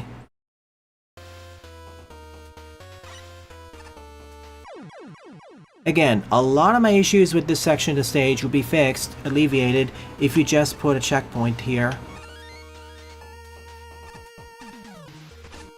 Like, nothing else has to be changed. Just a checkpoint. That's it.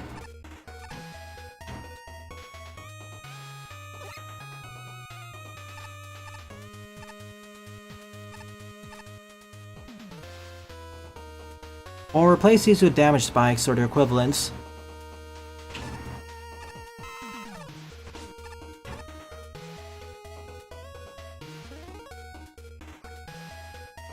Oh, and there's no checkpoint here either.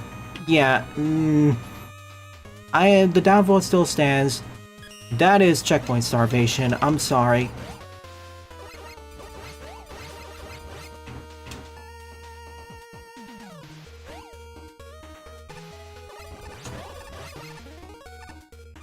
And /or life starvation because, yeah.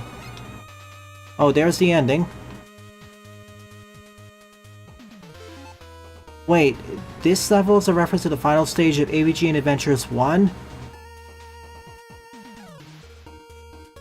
Thing is, I don't need the spike guard for the stage, nor do I need the damage boost. The problem is, it requires level precision I just can't consistently perform with the limitations of this engine.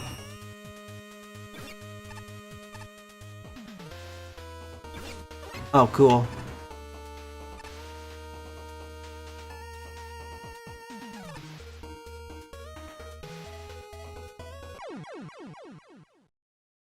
Can we talk about spike hitboxes again?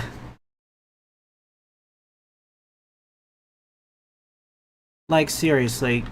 If we're gonna have jumps like this, don't use triangle spikes. Use squares, please. I beg of you.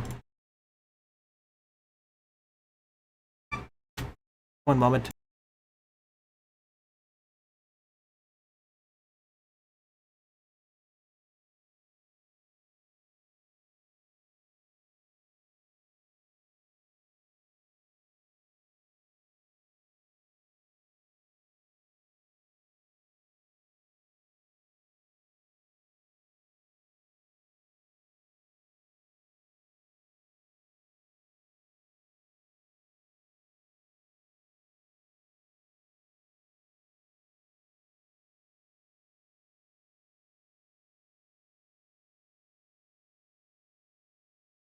Okay, I'm back.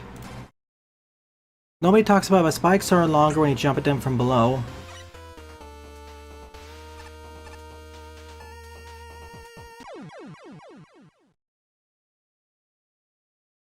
Well, it's funny for the people watching. Not so much for the person playing. Need I remind you that the last checkpoint was multiple minutes away? And the previous section was already kind of brutal. The one before the previous one especially. The previous one was a bit easier, but still there's those places where it could slip up and get insta-killed. Then we have this section, which, with this triangle jump. Nonsense. I'm sorry. I know this is based off a level that's designed to be unfair, but if it's unfair, I'm just gonna give it a downvote. The way to fix this is place a checkpoint. Place another one. I don't care how we're designing it otherwise. If you want to make this fair and more enjoyable, that's the first thing I would do. Otherwise, my downvote still stands. Oh, Cat Mario is shorter. Which is a shame because the rest of the stage is genuinely enjoyable.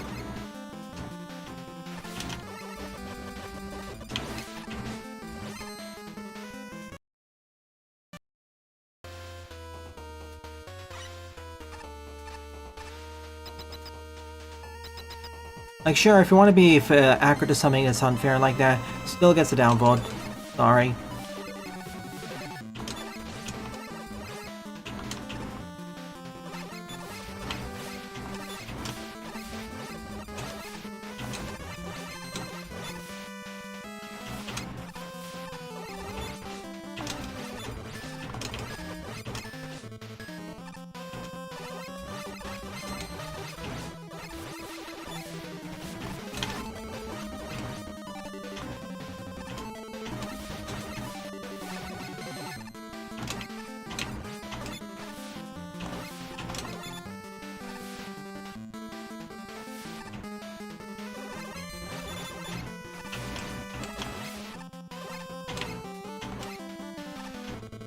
Yeah, I'm just gonna... At the very least, very least, they gave me one E-Tank, but even then, that is off its own path. And it's only one, too. I couldn't have done this if I bashed my head against it for about half an hour more, but no. I'd rather play other stages. I get this is one of the situations where, despite how unfair or punishing the level could be, the main thing that really brings it down is stuff like this, and more so than that, checkpointing. Like, the section leading up is already difficult enough, and then we have this gauntlet. If you put a checkpoint right over here, it's sufficiently difficult for all the instant death that is going to be happening in the next 3 screens.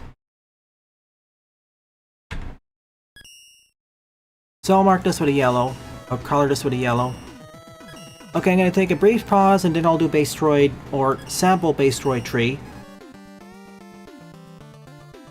As I promised to Darkfin.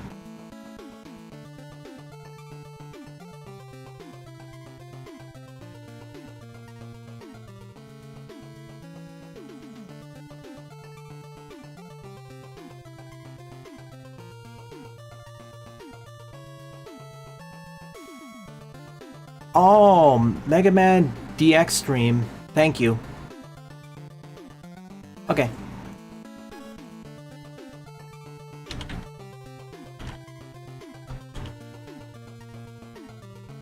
Let's see. Is this here? Well, absolute pain, cinema.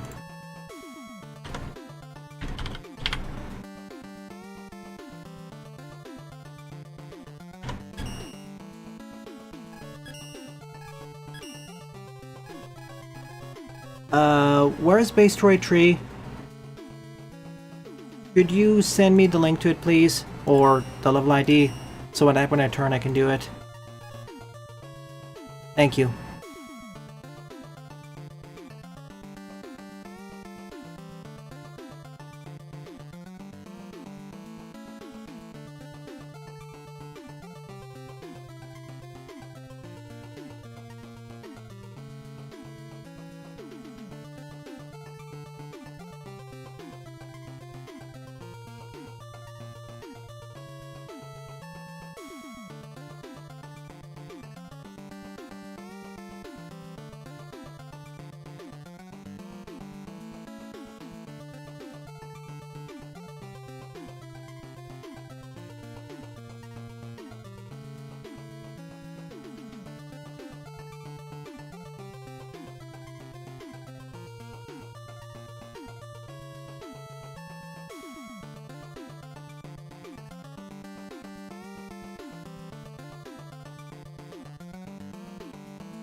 I have returned, and apparently I made a mistake here.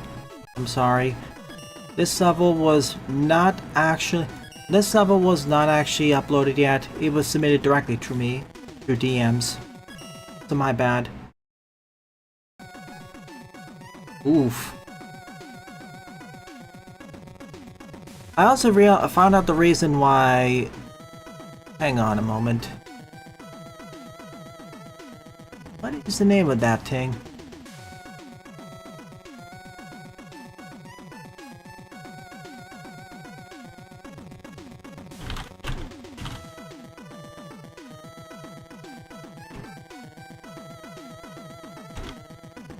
Okay.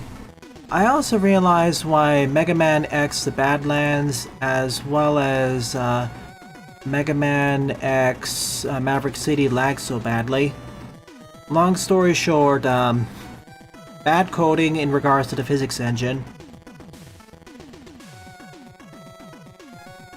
That's why it impacted both you, Buster, and me in pretty much the same way.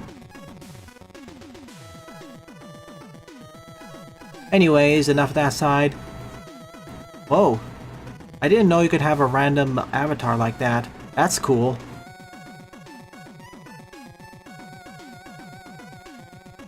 Ahem. So, the 7th and final level of the stream is Base Droid Tree by, who knows, Mr. Darkfin.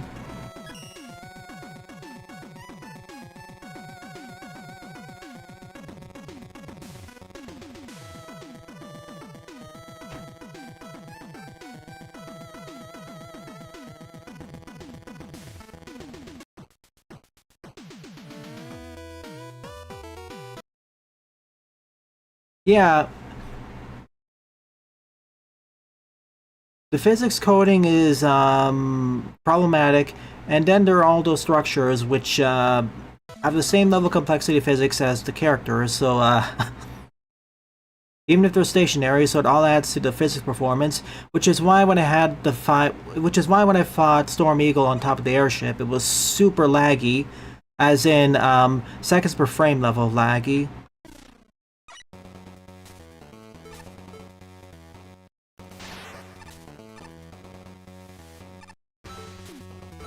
So okay.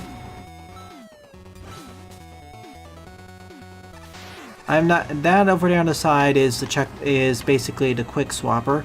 Is basically like the save and load. I mean. So we're starting off with nothing and just have to survive. Watch as I trip and fall into a pit of spikes. Go me. Like, when I was playing Mega Man X Badlands, under the debug window, I was getting like dozens of error messages per second. I mean, music's one of the easier things to implement in this game. Why haven't they gone harder with it?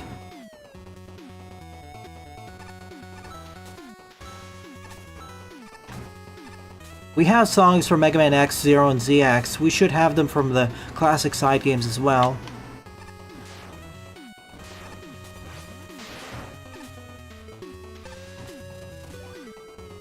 Oh, good. Starting weapon is the pile driver. That's different.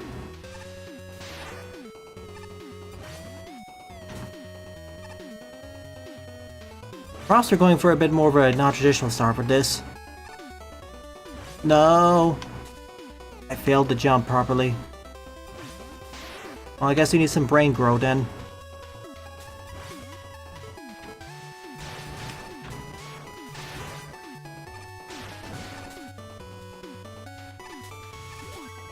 Full refill.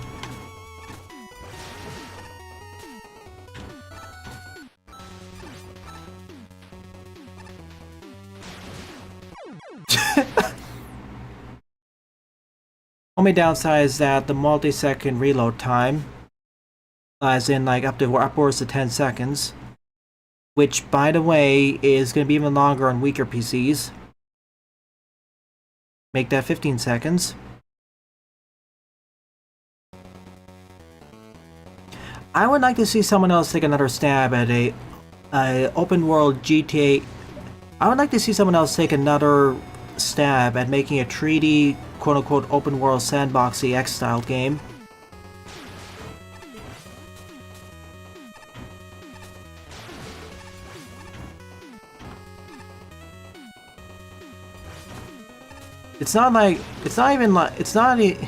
And Badlands and Maverick City weren't even that complex of a design anyways.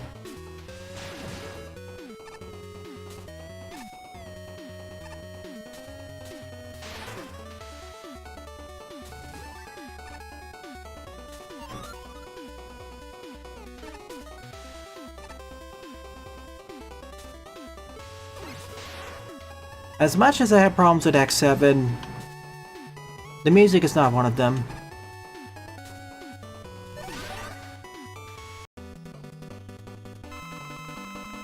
Hey, Stone.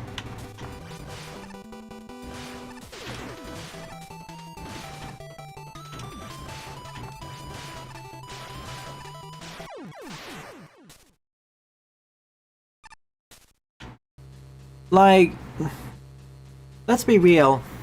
Looking at the design of Maverick City, and let's talk about Maverick City, but Badlands is basically a simpler version of that.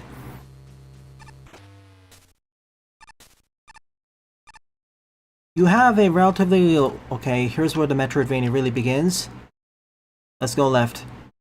Let's take a look at the design of Badlands, or Maverick City. You basically have a large open world city with a bunch of areas to explore which are directly connected with each other. Whoops. So that's the fast way of getting back down. And in that wide open area, you have multiple objectives you have to deal with. In that game, it's basically destroy X number of enemies. Regular enemies, mid-bosses, and then later Mavericks. Or satellites. Gradually escalating over time.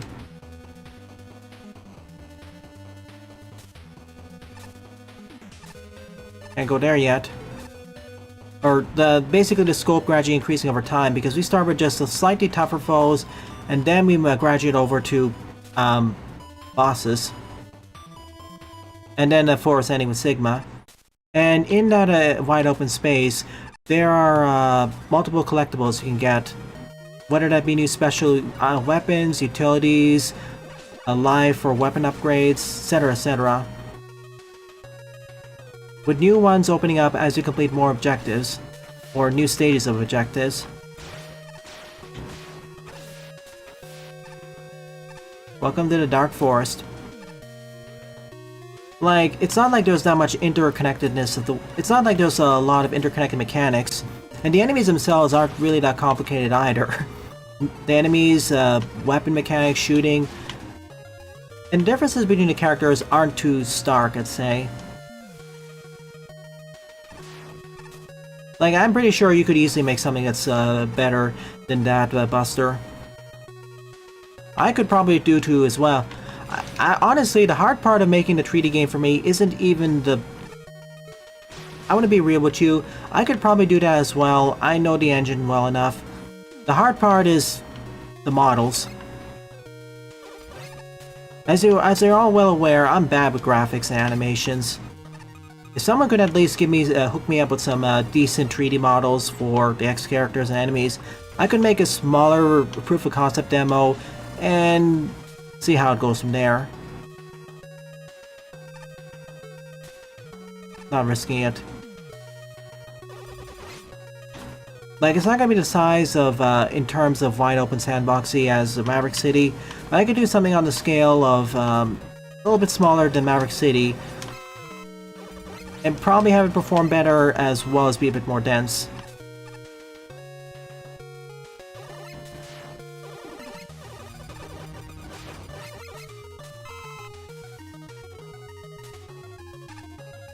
Just like the virus itself. Like, maybe not a full game, but a proof of concept. Heck, it's not even like the animations in Maverick City were that good. If anything, it's kind of like a step back compared to Iron Wade's previous games. Ouch. The sand is overheated.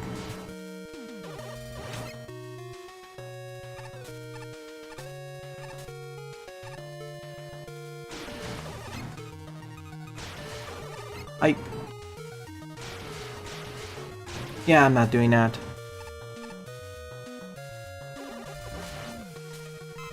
I'm pretty sure I could just also reuse the assets from X8 and Maverick Hunter X. If someone could hook me up to a site which has the models, let me know. And I could probably whip something up. Maybe. Green or red? Welcome to the checkpoint room. Thank you for making it clear.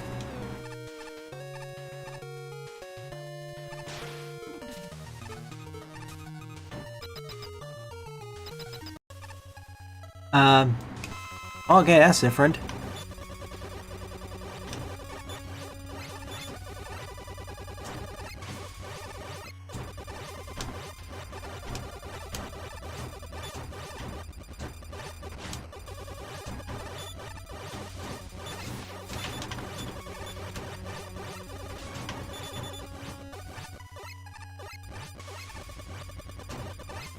I know what your weakness is. Hang on. Or not. Okay.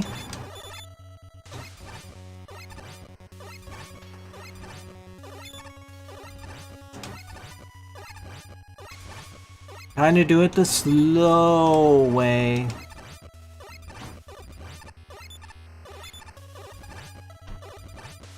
Oh yeah, one of the things that was unfortunate with the transition to the open world setting is the lack of platforming.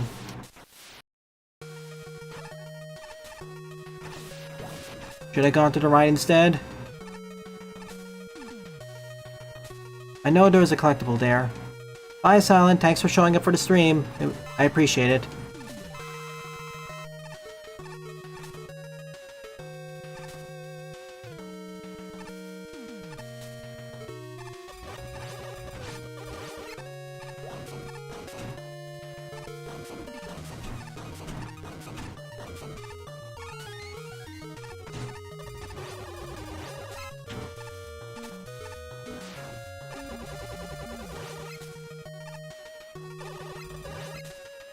Yes.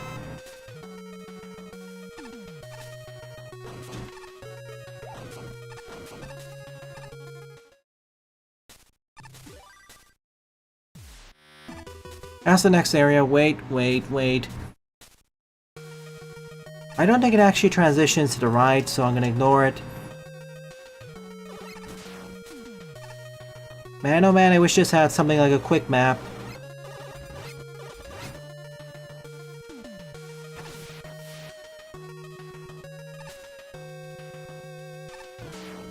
I swear there was something here.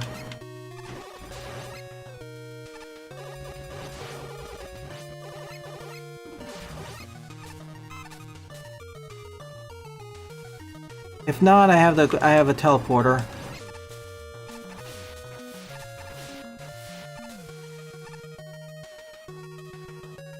Yeah, there it is. Oh my goodness.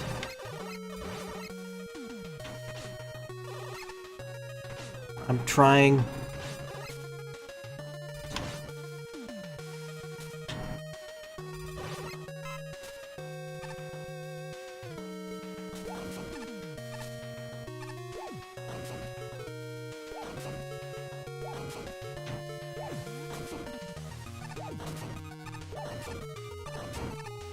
Oh my goodness, no.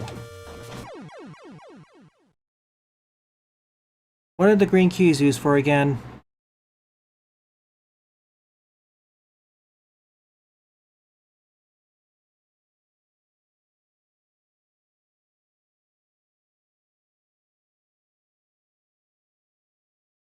I'll get back to that later. Final area.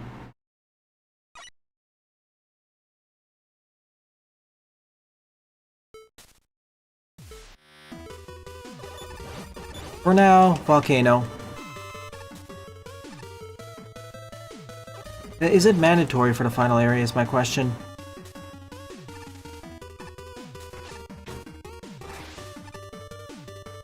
It's close enough to the start, I can just get it back on my way.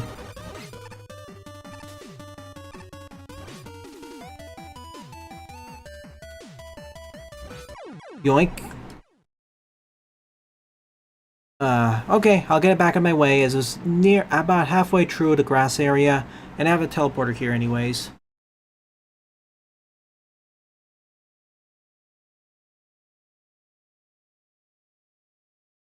At least it feels less confusing to navigate, what with the signs.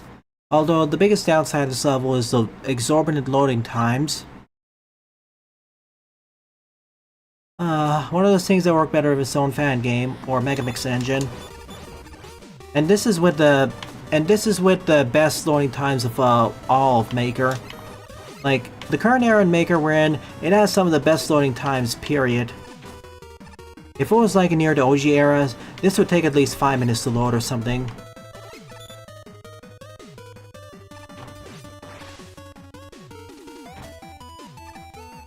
Oh, pfft. I thought I switched over to the Base Buster, but no, I didn't press it twice.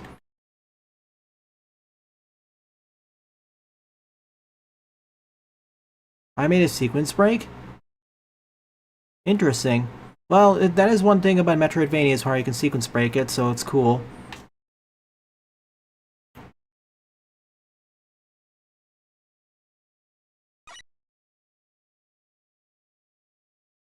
Okay, so I see what happened.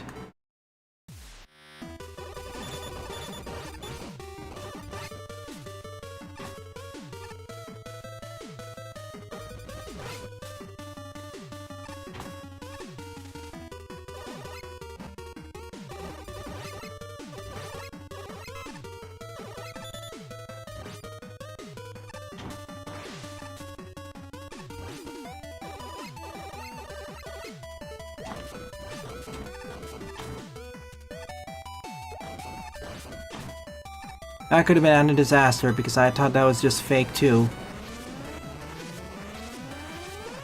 There's something more there, I'm not gonna risk it right now. Oh no.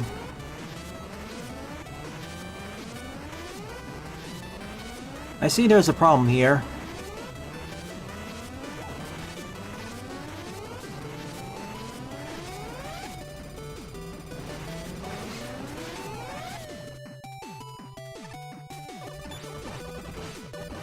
Depending on when the RNG decides to be favorable, but this is not, again, Megamix has a more biased RNG, or can have more biased RNG, this doesn't. Oh, thank goodness.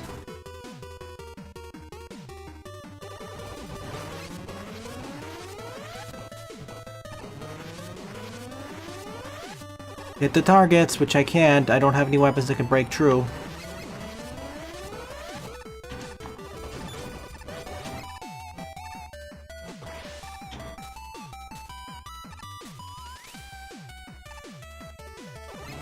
Rude.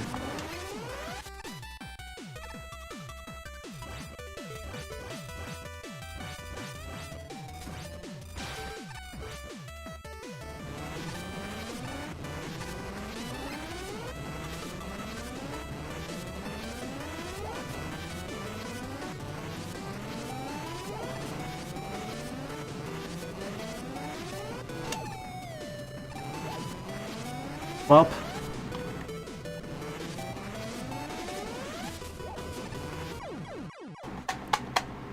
Again, I wish the engine had better controls.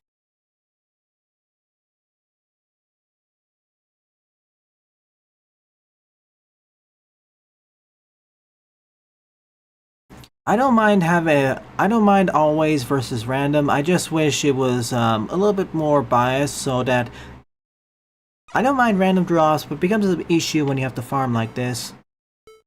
Okay, I'll come back here later.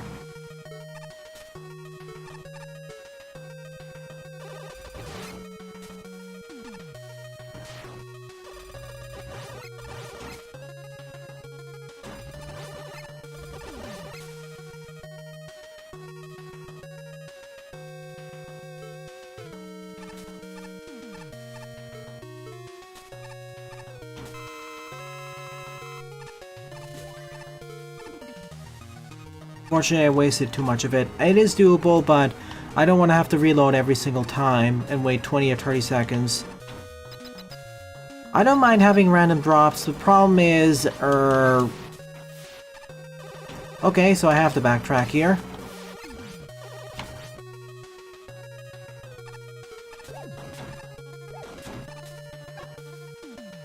The problem is when you end up in situations where you're stuck having to farm repeatedly over and over, and the RNG decides to not be in your favor. Does it want me to backtrack all the way back to the beginning? I can give that section one more go, but after that, no more, please.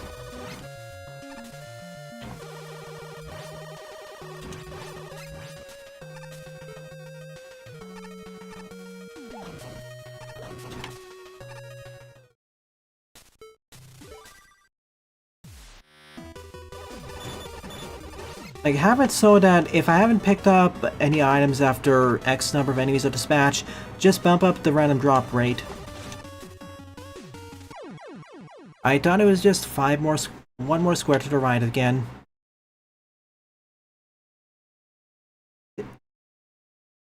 Basically, it's like a pity system.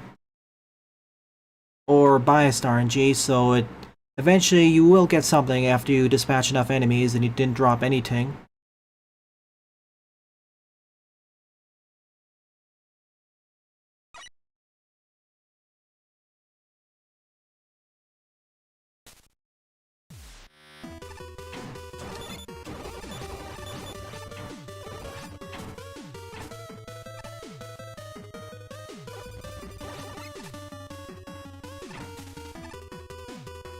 Or just post more weapon centers, that works too.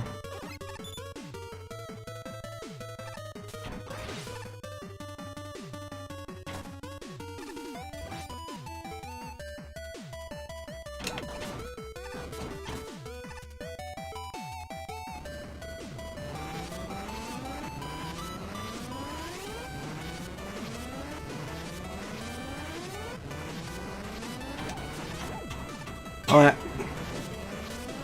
That was a bit risky, but it worked out. I only have 14 uses of it, which is the other problem.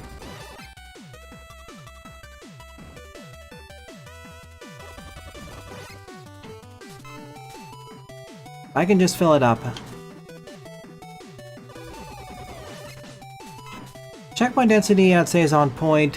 What makes it a problem is not so much the distance between the checkpoints, it's the respawn times. This is something I'm being a broken record on because this is the main killer point of the stage, other than also the lack of a map.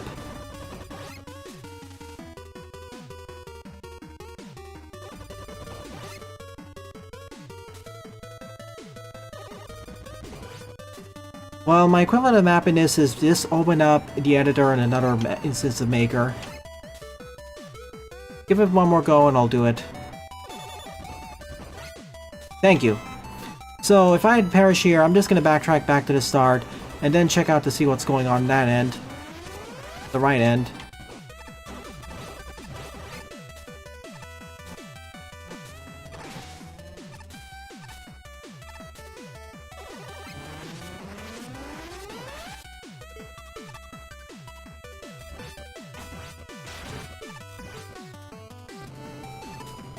Let's go, go.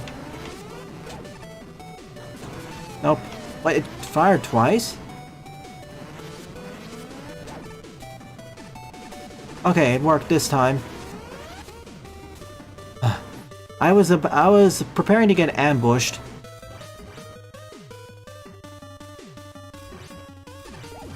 Okay, that works.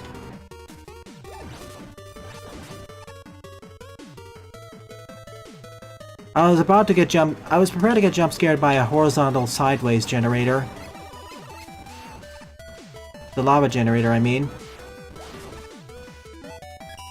Okay.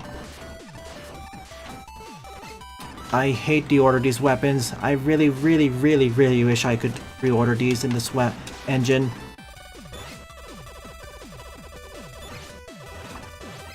Because now I just wasted more. Another feature I wish this engine had, reordering weapons so they better fit the player's playstyle. That's possible, I'm not gonna risk it.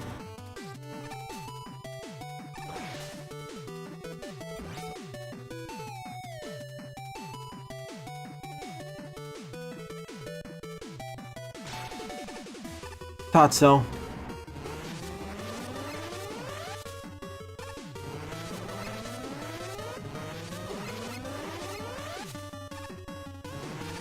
Thing is, I'm not even supposed to be here without the double jump. I'm just sequence breaking this.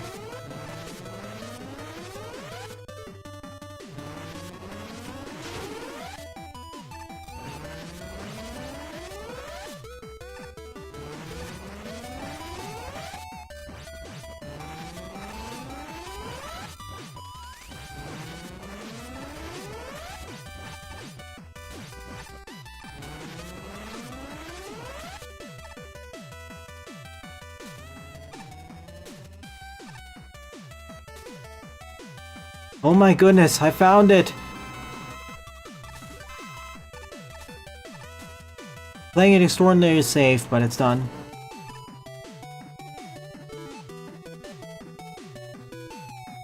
I will say this, if there's gonna be a Metroidvania, no more than 5 or 10 minutes. Actually, Buster, make a hard rule about... It's not no Metroidvanias, it's no levels that take over 30 minutes. Unfortunately, there are some levels which are really overbroad.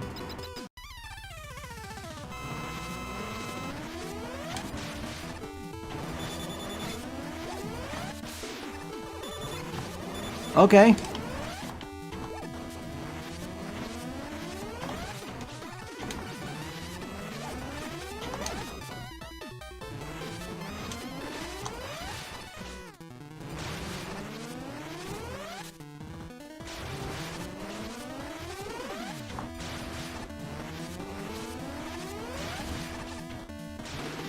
Let's try it again, shall we?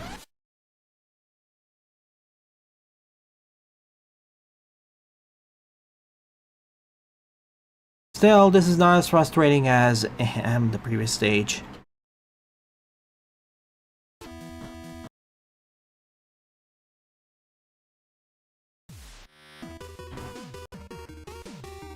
Oh yeah, while we're doing this, speaking of other things that are cool, I forgot to mention this, Mega Man 64 got a full PC recompilation, that being the Nintendo 64 version of Mega Man Legends.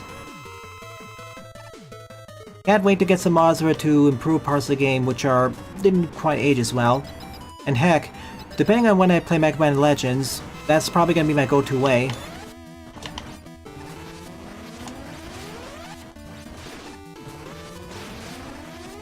Depending if by then we actually got a Legends Legacy Collection.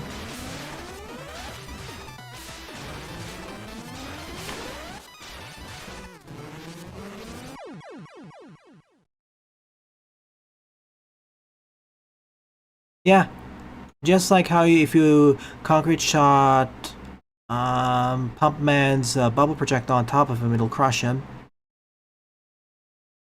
I know the 64 version isn't really the preferred way of playing Legends, but it had the best tooling, so... The 64 games have better tooling for recomp, so those problems can be ironed out.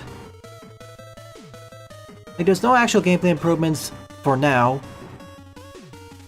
but those can be ironed out over time as people make mods. Also, 60 FPS asterisk, you can push it even higher.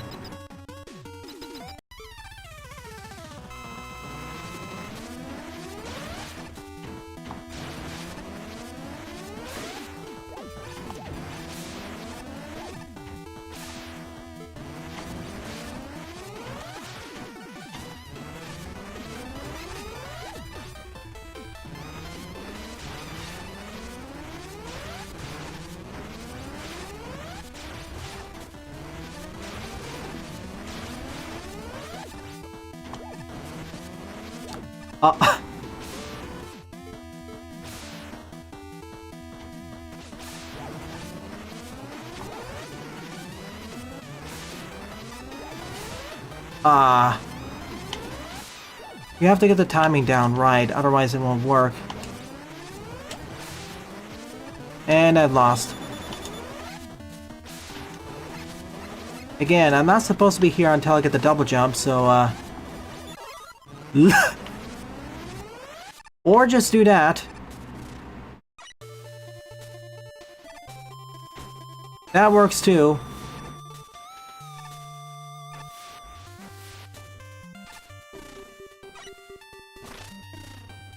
I need to see if there's a checkpoint on the right side.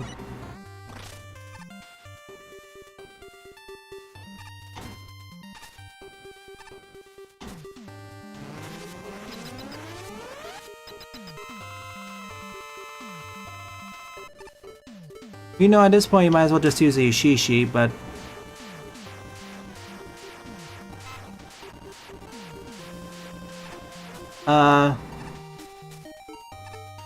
Well, okay.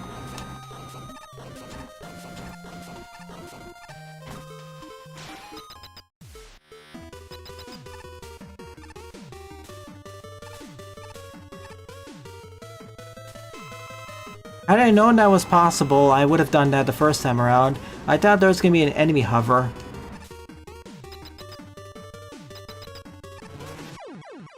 My bad, not paying attention. Imagine classic Mega Man 64 over 3,045 years.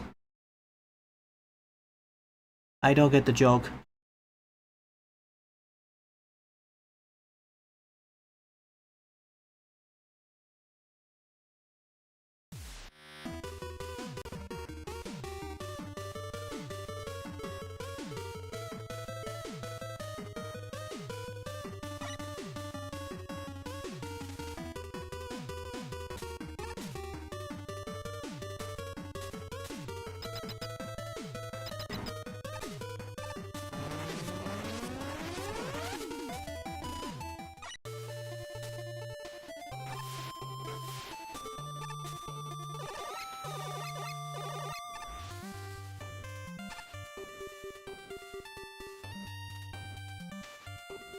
Bro Exact Legend takes place...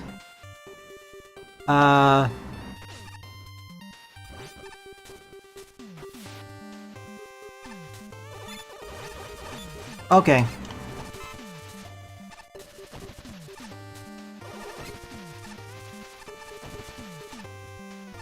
Maybe. I know that joke. I got confused over what about 3045. Remember, I haven't played Legends, so I don't know when it takes place in the timeline, only that it takes place very far in the future. Which itself is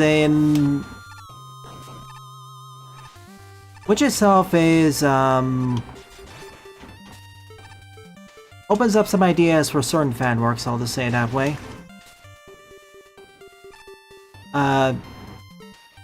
What?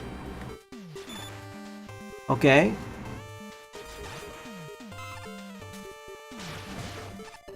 I will not elaborate on which particular fan works, though. Oh my goodness.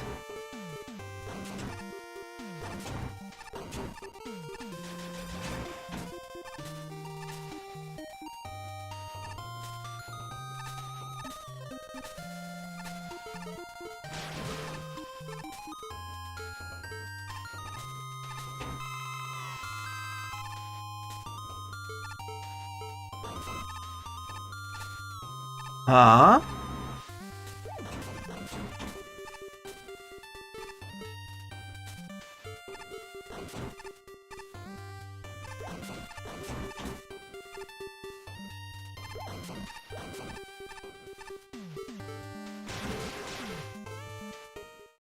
Curious. Where is this place?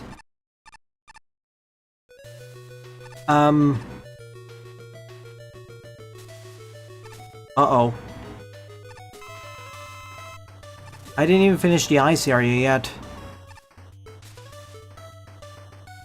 I'm guessing this is where I get the laser trident.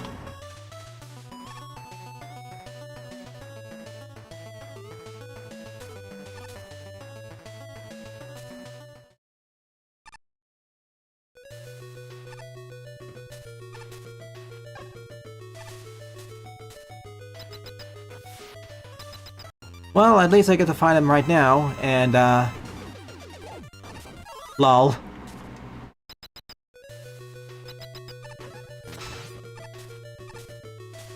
I'm guessing I access this boss backwards because I I fought Pumpman before his actual stage. Whoops. And this is the tutorial for it.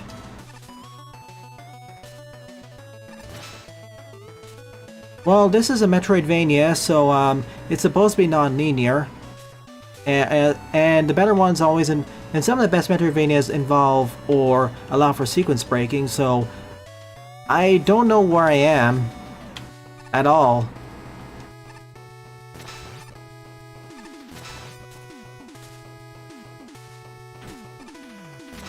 Again, this is a situation that would be resolved if I had a map.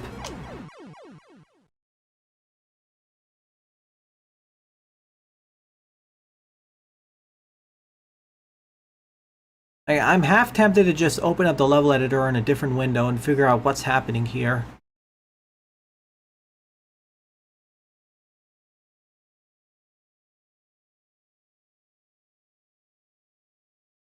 You know what? I'm doing it right now.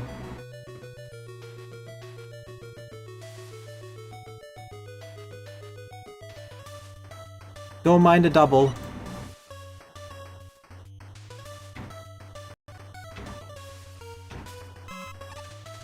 See ya, Janoc. Don't mind the double music. I'm putting up another instance of Maker because I want a map.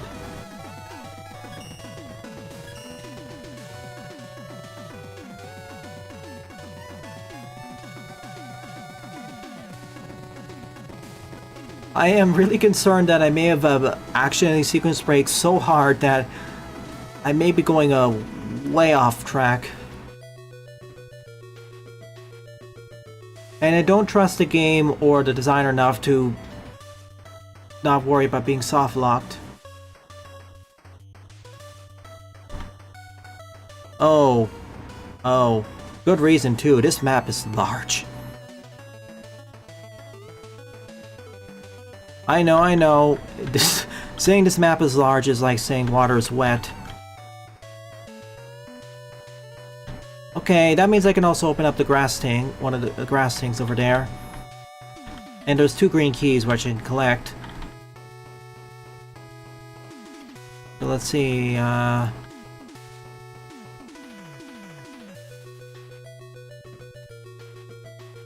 Oh, I managed to get to the other side of the elevator room. I suspected that, but I just wanted to make sure.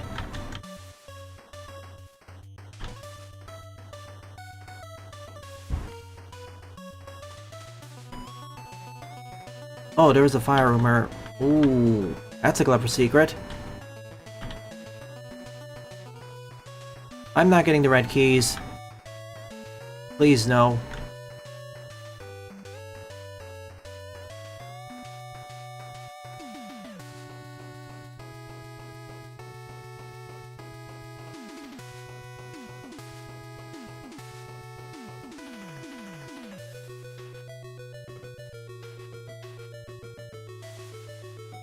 Oh.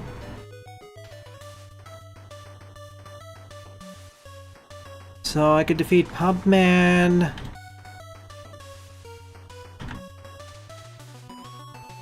That leads to a purple key, which I don't know what it does. Go back. If I go all the way back to the left...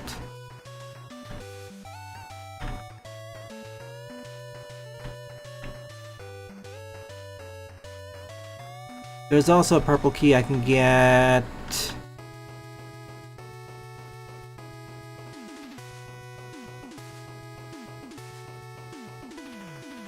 Which requires a concrete. Okay, which then this leads directly to the elevator. But that's not what I want right now. I'm not going for 100%, so at best I'm gonna get the green keys, maybe 1 or 2 purple keys, but mainly green keys and get to the end.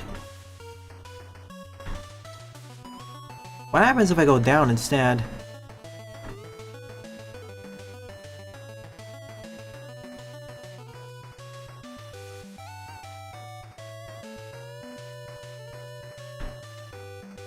Oh, it loops around.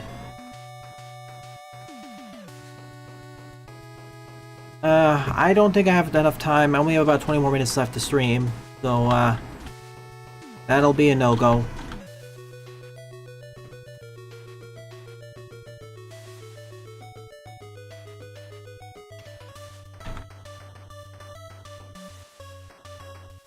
Like, how many colors of keys are there, and what are they for?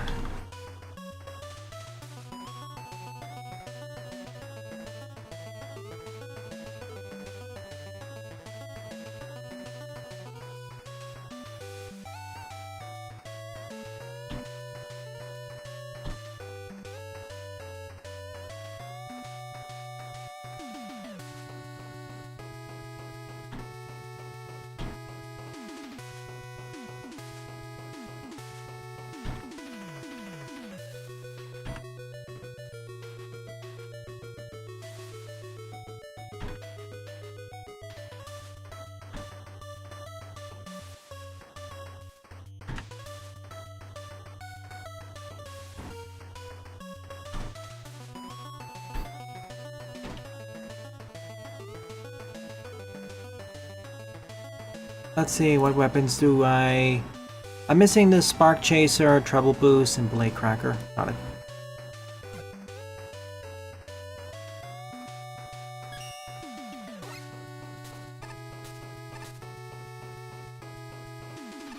There is a secret over here. Well, not really a secret, but another key.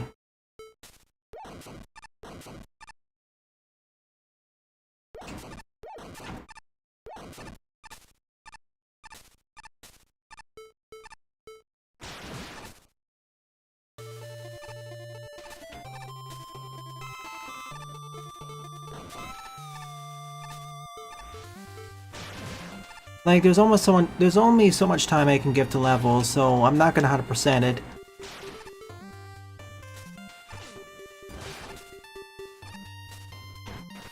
Okay, it's here. Ouch. Bad showing. Travel boost would have been good here. Oh. I thought that was a bed of spikes waiting for me.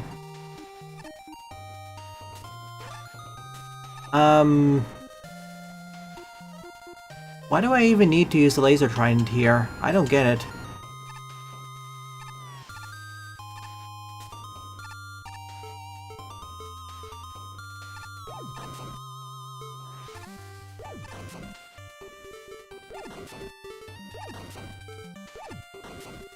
Are you for real?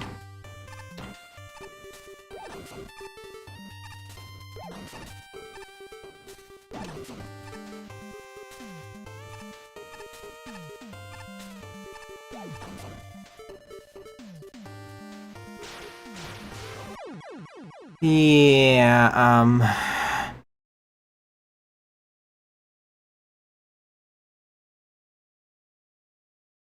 I'm not getting this key. Not unless I can get the travel boost and had one more hour.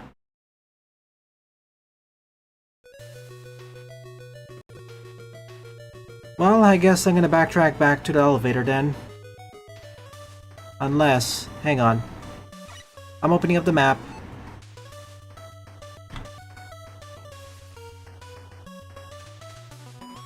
Where, oh where are the Spark Chaser?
I can at least try getting this.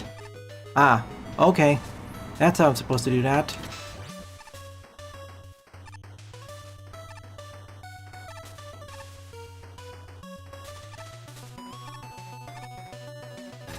Oops.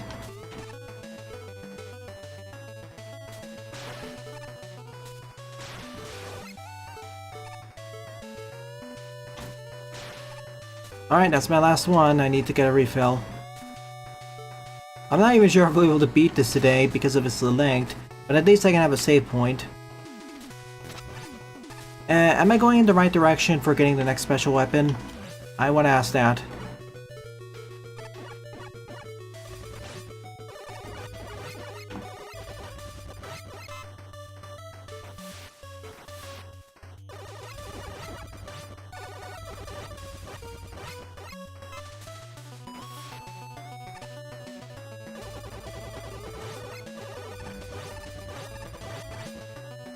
Again, I raised the question to Darkfin, am I going in the correct direction for the next special weapon?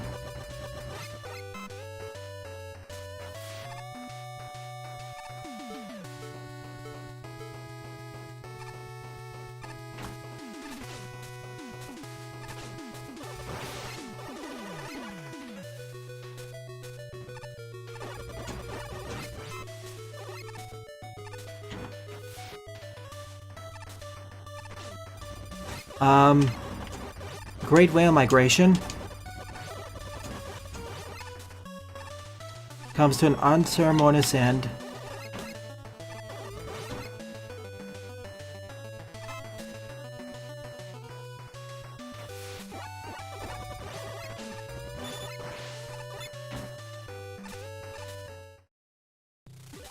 I'm back here.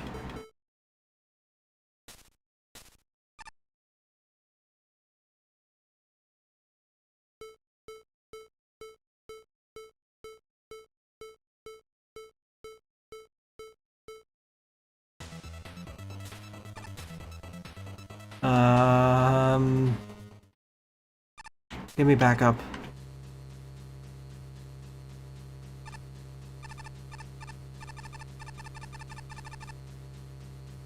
Like, I know I can get 2 keys on the left end. I don't know what's gonna happen on the right end.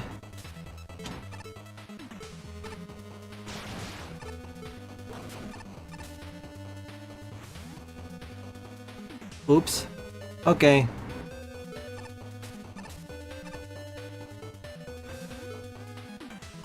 Just need 2 more greens, which I can get, and a pink, which I don't know. Okay. Back to Grassy.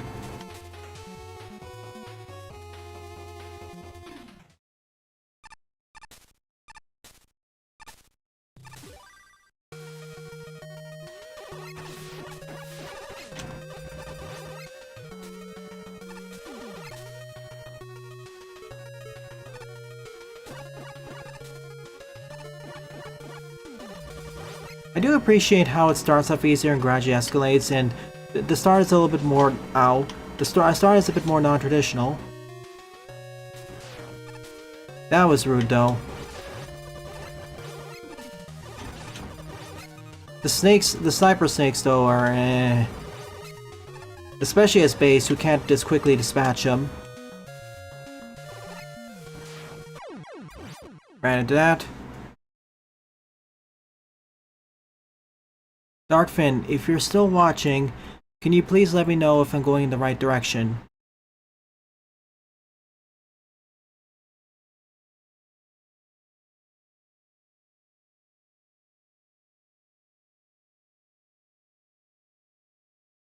Like, I can get 2 green keys for based off of the challenges here.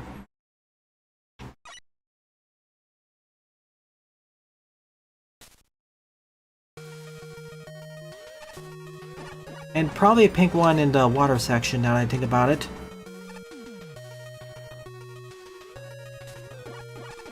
Okay, while I re-travel through this, more gaming-related news. This week, 2 Friend of a Friend games were released. Those being Dungeon Gals and Killaflow. Dungeon Gals being a cute, an adorable puzzle platformer starring a trouble, and Killaflow being a fast-paced 3D precision platformer. Both are pretty good. I was not really good at the first game because I'm bad at puzzle platformers or puzzles in general. I recommend checking it out if you like puzzle games. It is based off of Wario Land. It takes heavy inspiration from Wario Land 3.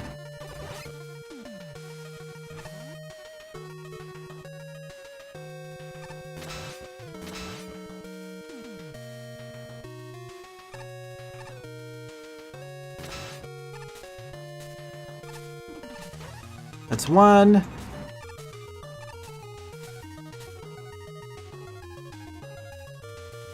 And in terms of demos, Mr. Shoot'em Breaks Out newest demo will be coming out sometime in 2026, sooner rather than later.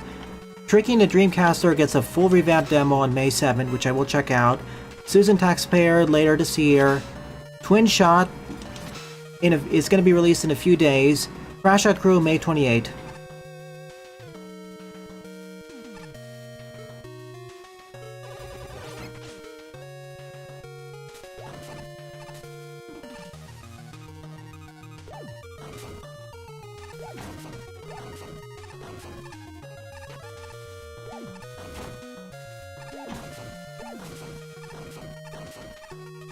Not really, Tedley.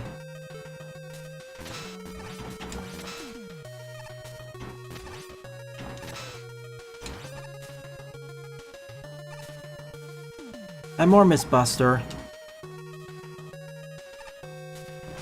Or more specifically, Jaden. I always enjoy reading Twitter insights on various indie game related topics, or gaming in general. I understand they're busy with real life business as well as working on their own Hard Battler.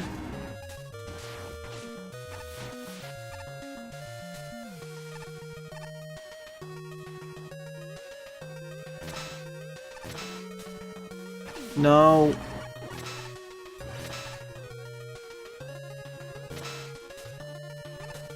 I need healing.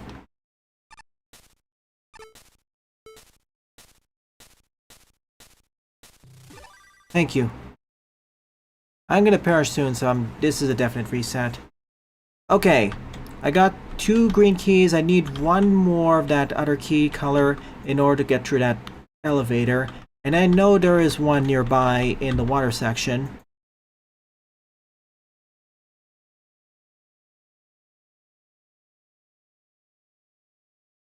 Purple.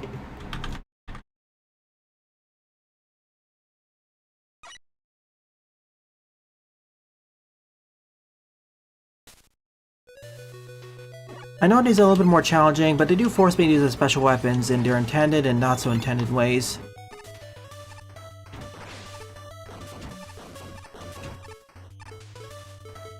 Oh, cool. Weapons are ordered in a way I would not prefer.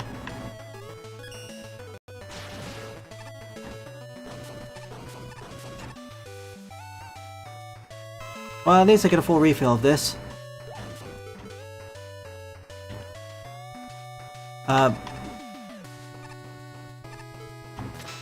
Game?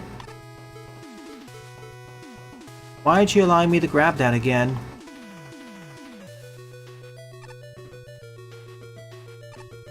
Okay.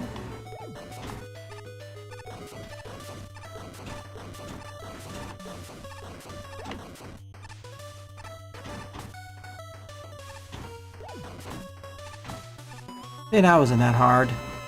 See, it blocks off him too low. Alright, back to base. At least it was relatively straightforward, but it could have been worse if I didn't outright go for it. Now to get what's probably the Spark Chaser. Imagine Keyman is in the Roadmaster. I wonder if he's in the Magmal Tree, actually. That's a good question. I didn't get all the red and blue keys, so I don't get to the secret exit. Nor did I get the super secret at the left. Oh my gosh, there's double jump.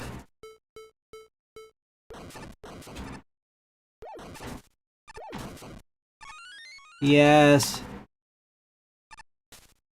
My mobility has been enhanced immensely. And apparently I was supposed to have this before going to the fire area, but I like this way more.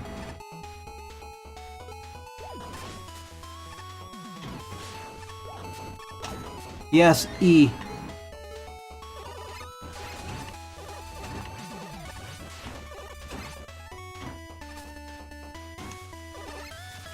No! Darn it.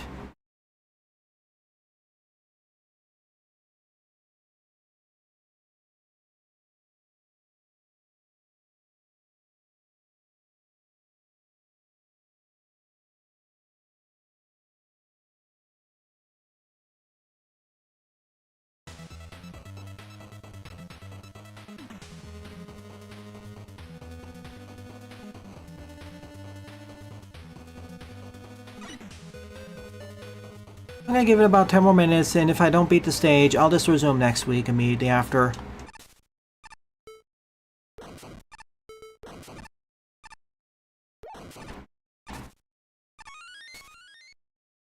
I totally understand why some may block off playing Metroidvania levels like this because, oof, they're lengthy.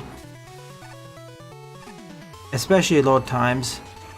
Oh my gosh. I keep pointing out the load times because, yeah, they're not good. They're suboptimal for this sort of stage. No, I'm not falling for that again.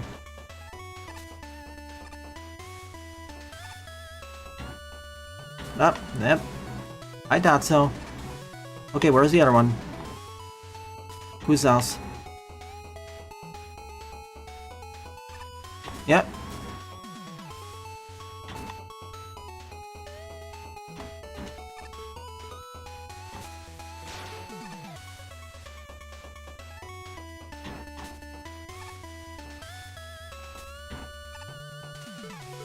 I can't actually see what's ahead.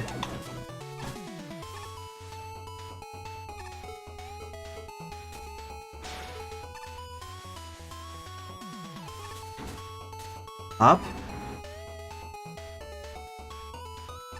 Well, by now I should... well, even to get to the elevator, I need to have the pile driver, so it makes sense.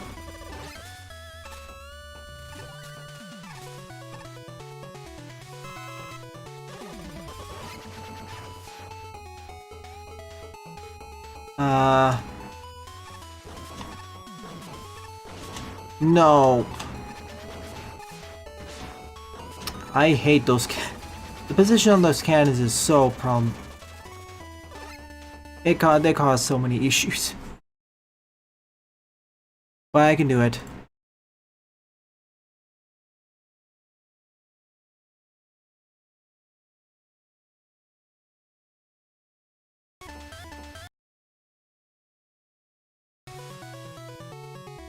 Also, I want to point out something. Why is that a large weapon capsule instead of the setter?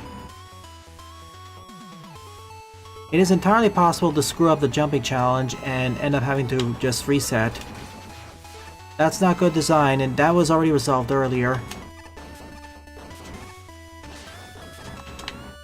Like, previous sections didn't have this problem because... oh, I thought it was safer. Previous sections didn't have this problem because we had setters. Why is it this one that we randomly don't have a setter? Even though it's still relevant. And don't tell me that you can just farm off of enemies. The same applies to those sections too. Fine. I want to say that this stage...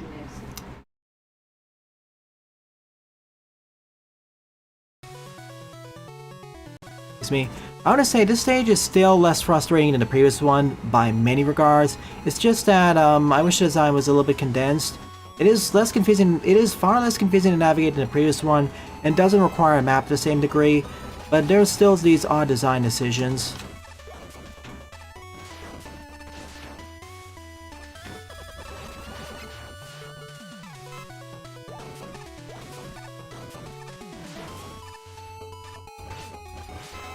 No. One more? No. And now we have a full reset here. Cool.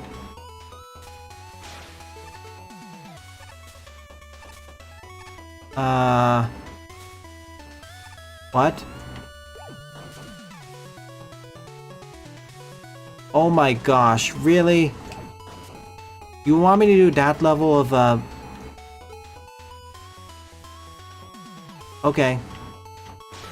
Nope. Let me show you what I mean. Notice how I can double jump off of that?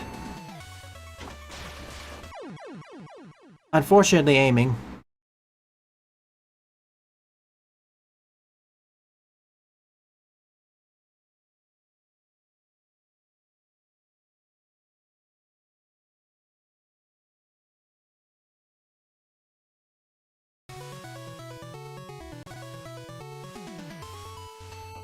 Okay, this has suddenly got a little bit, well, to be fair, I've been doing these sorts of concrete jumps, which are more difficult. Concrete block jumps, so I shouldn't be surprised.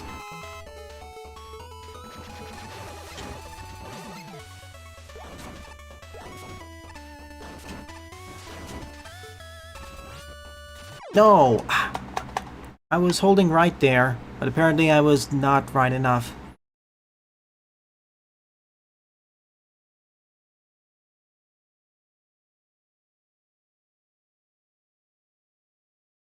I am not making a comparison to that infamous game.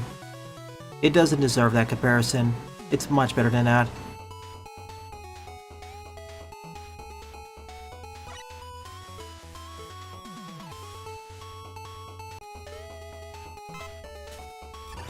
Okay, I'm just gonna try getting the end of section, and then we'll continue off with this level next week.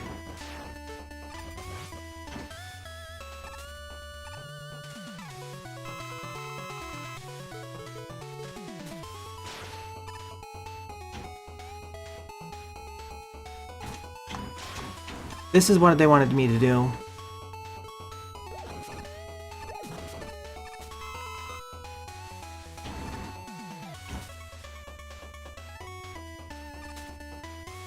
Haha, that Bunby catcher won't do anything.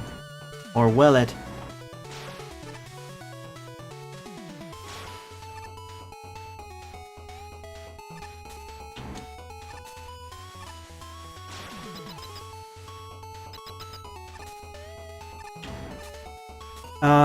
Empty room is empty.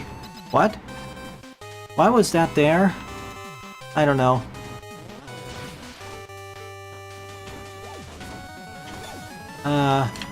Okay, I have a weakness. Thank goodness. Not the most annoying use of Bunby catchers, mercifully. Zen. Or was it the patio?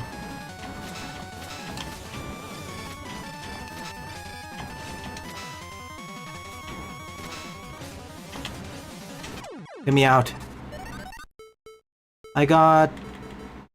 What did I get out of this?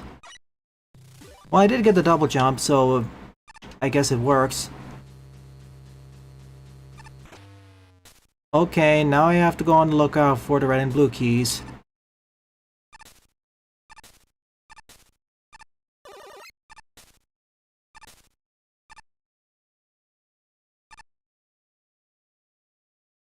I firmly disagree with that comparison to Mega Man 9, but we've disagreed with that game so much that But that was one of the blast stages from 9, for the gimmicks. I will agree with that point.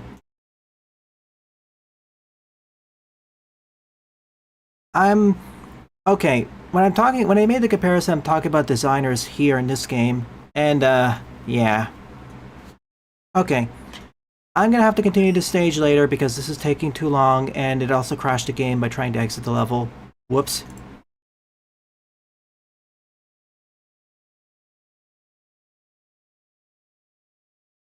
Alright, here's my backup. So, unfortunately, I don't think I have enough time for the art showcase, so I'll just show at least the best parts of it.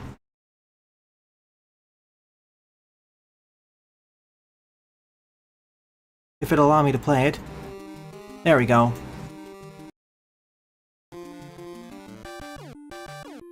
Unfortunately, not enough time for art showcase, so I'll just show the highlights. Mega Man exited stage left and got sent to the pool rooms. It's just a pool of water. What could go wrong?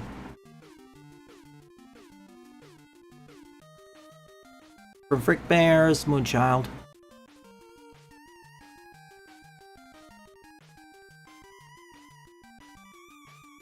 Old piece in 2024.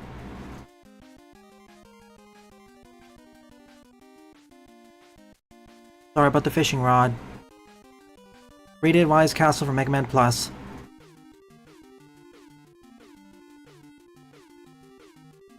Not so spicy set of poses for your card battler. Yeah, definitely far less spicy.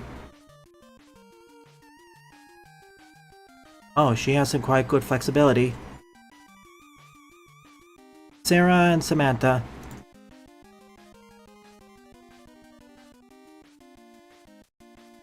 Mechasonic Mach 2 on FIFA World Cup 2026. Thumbs up.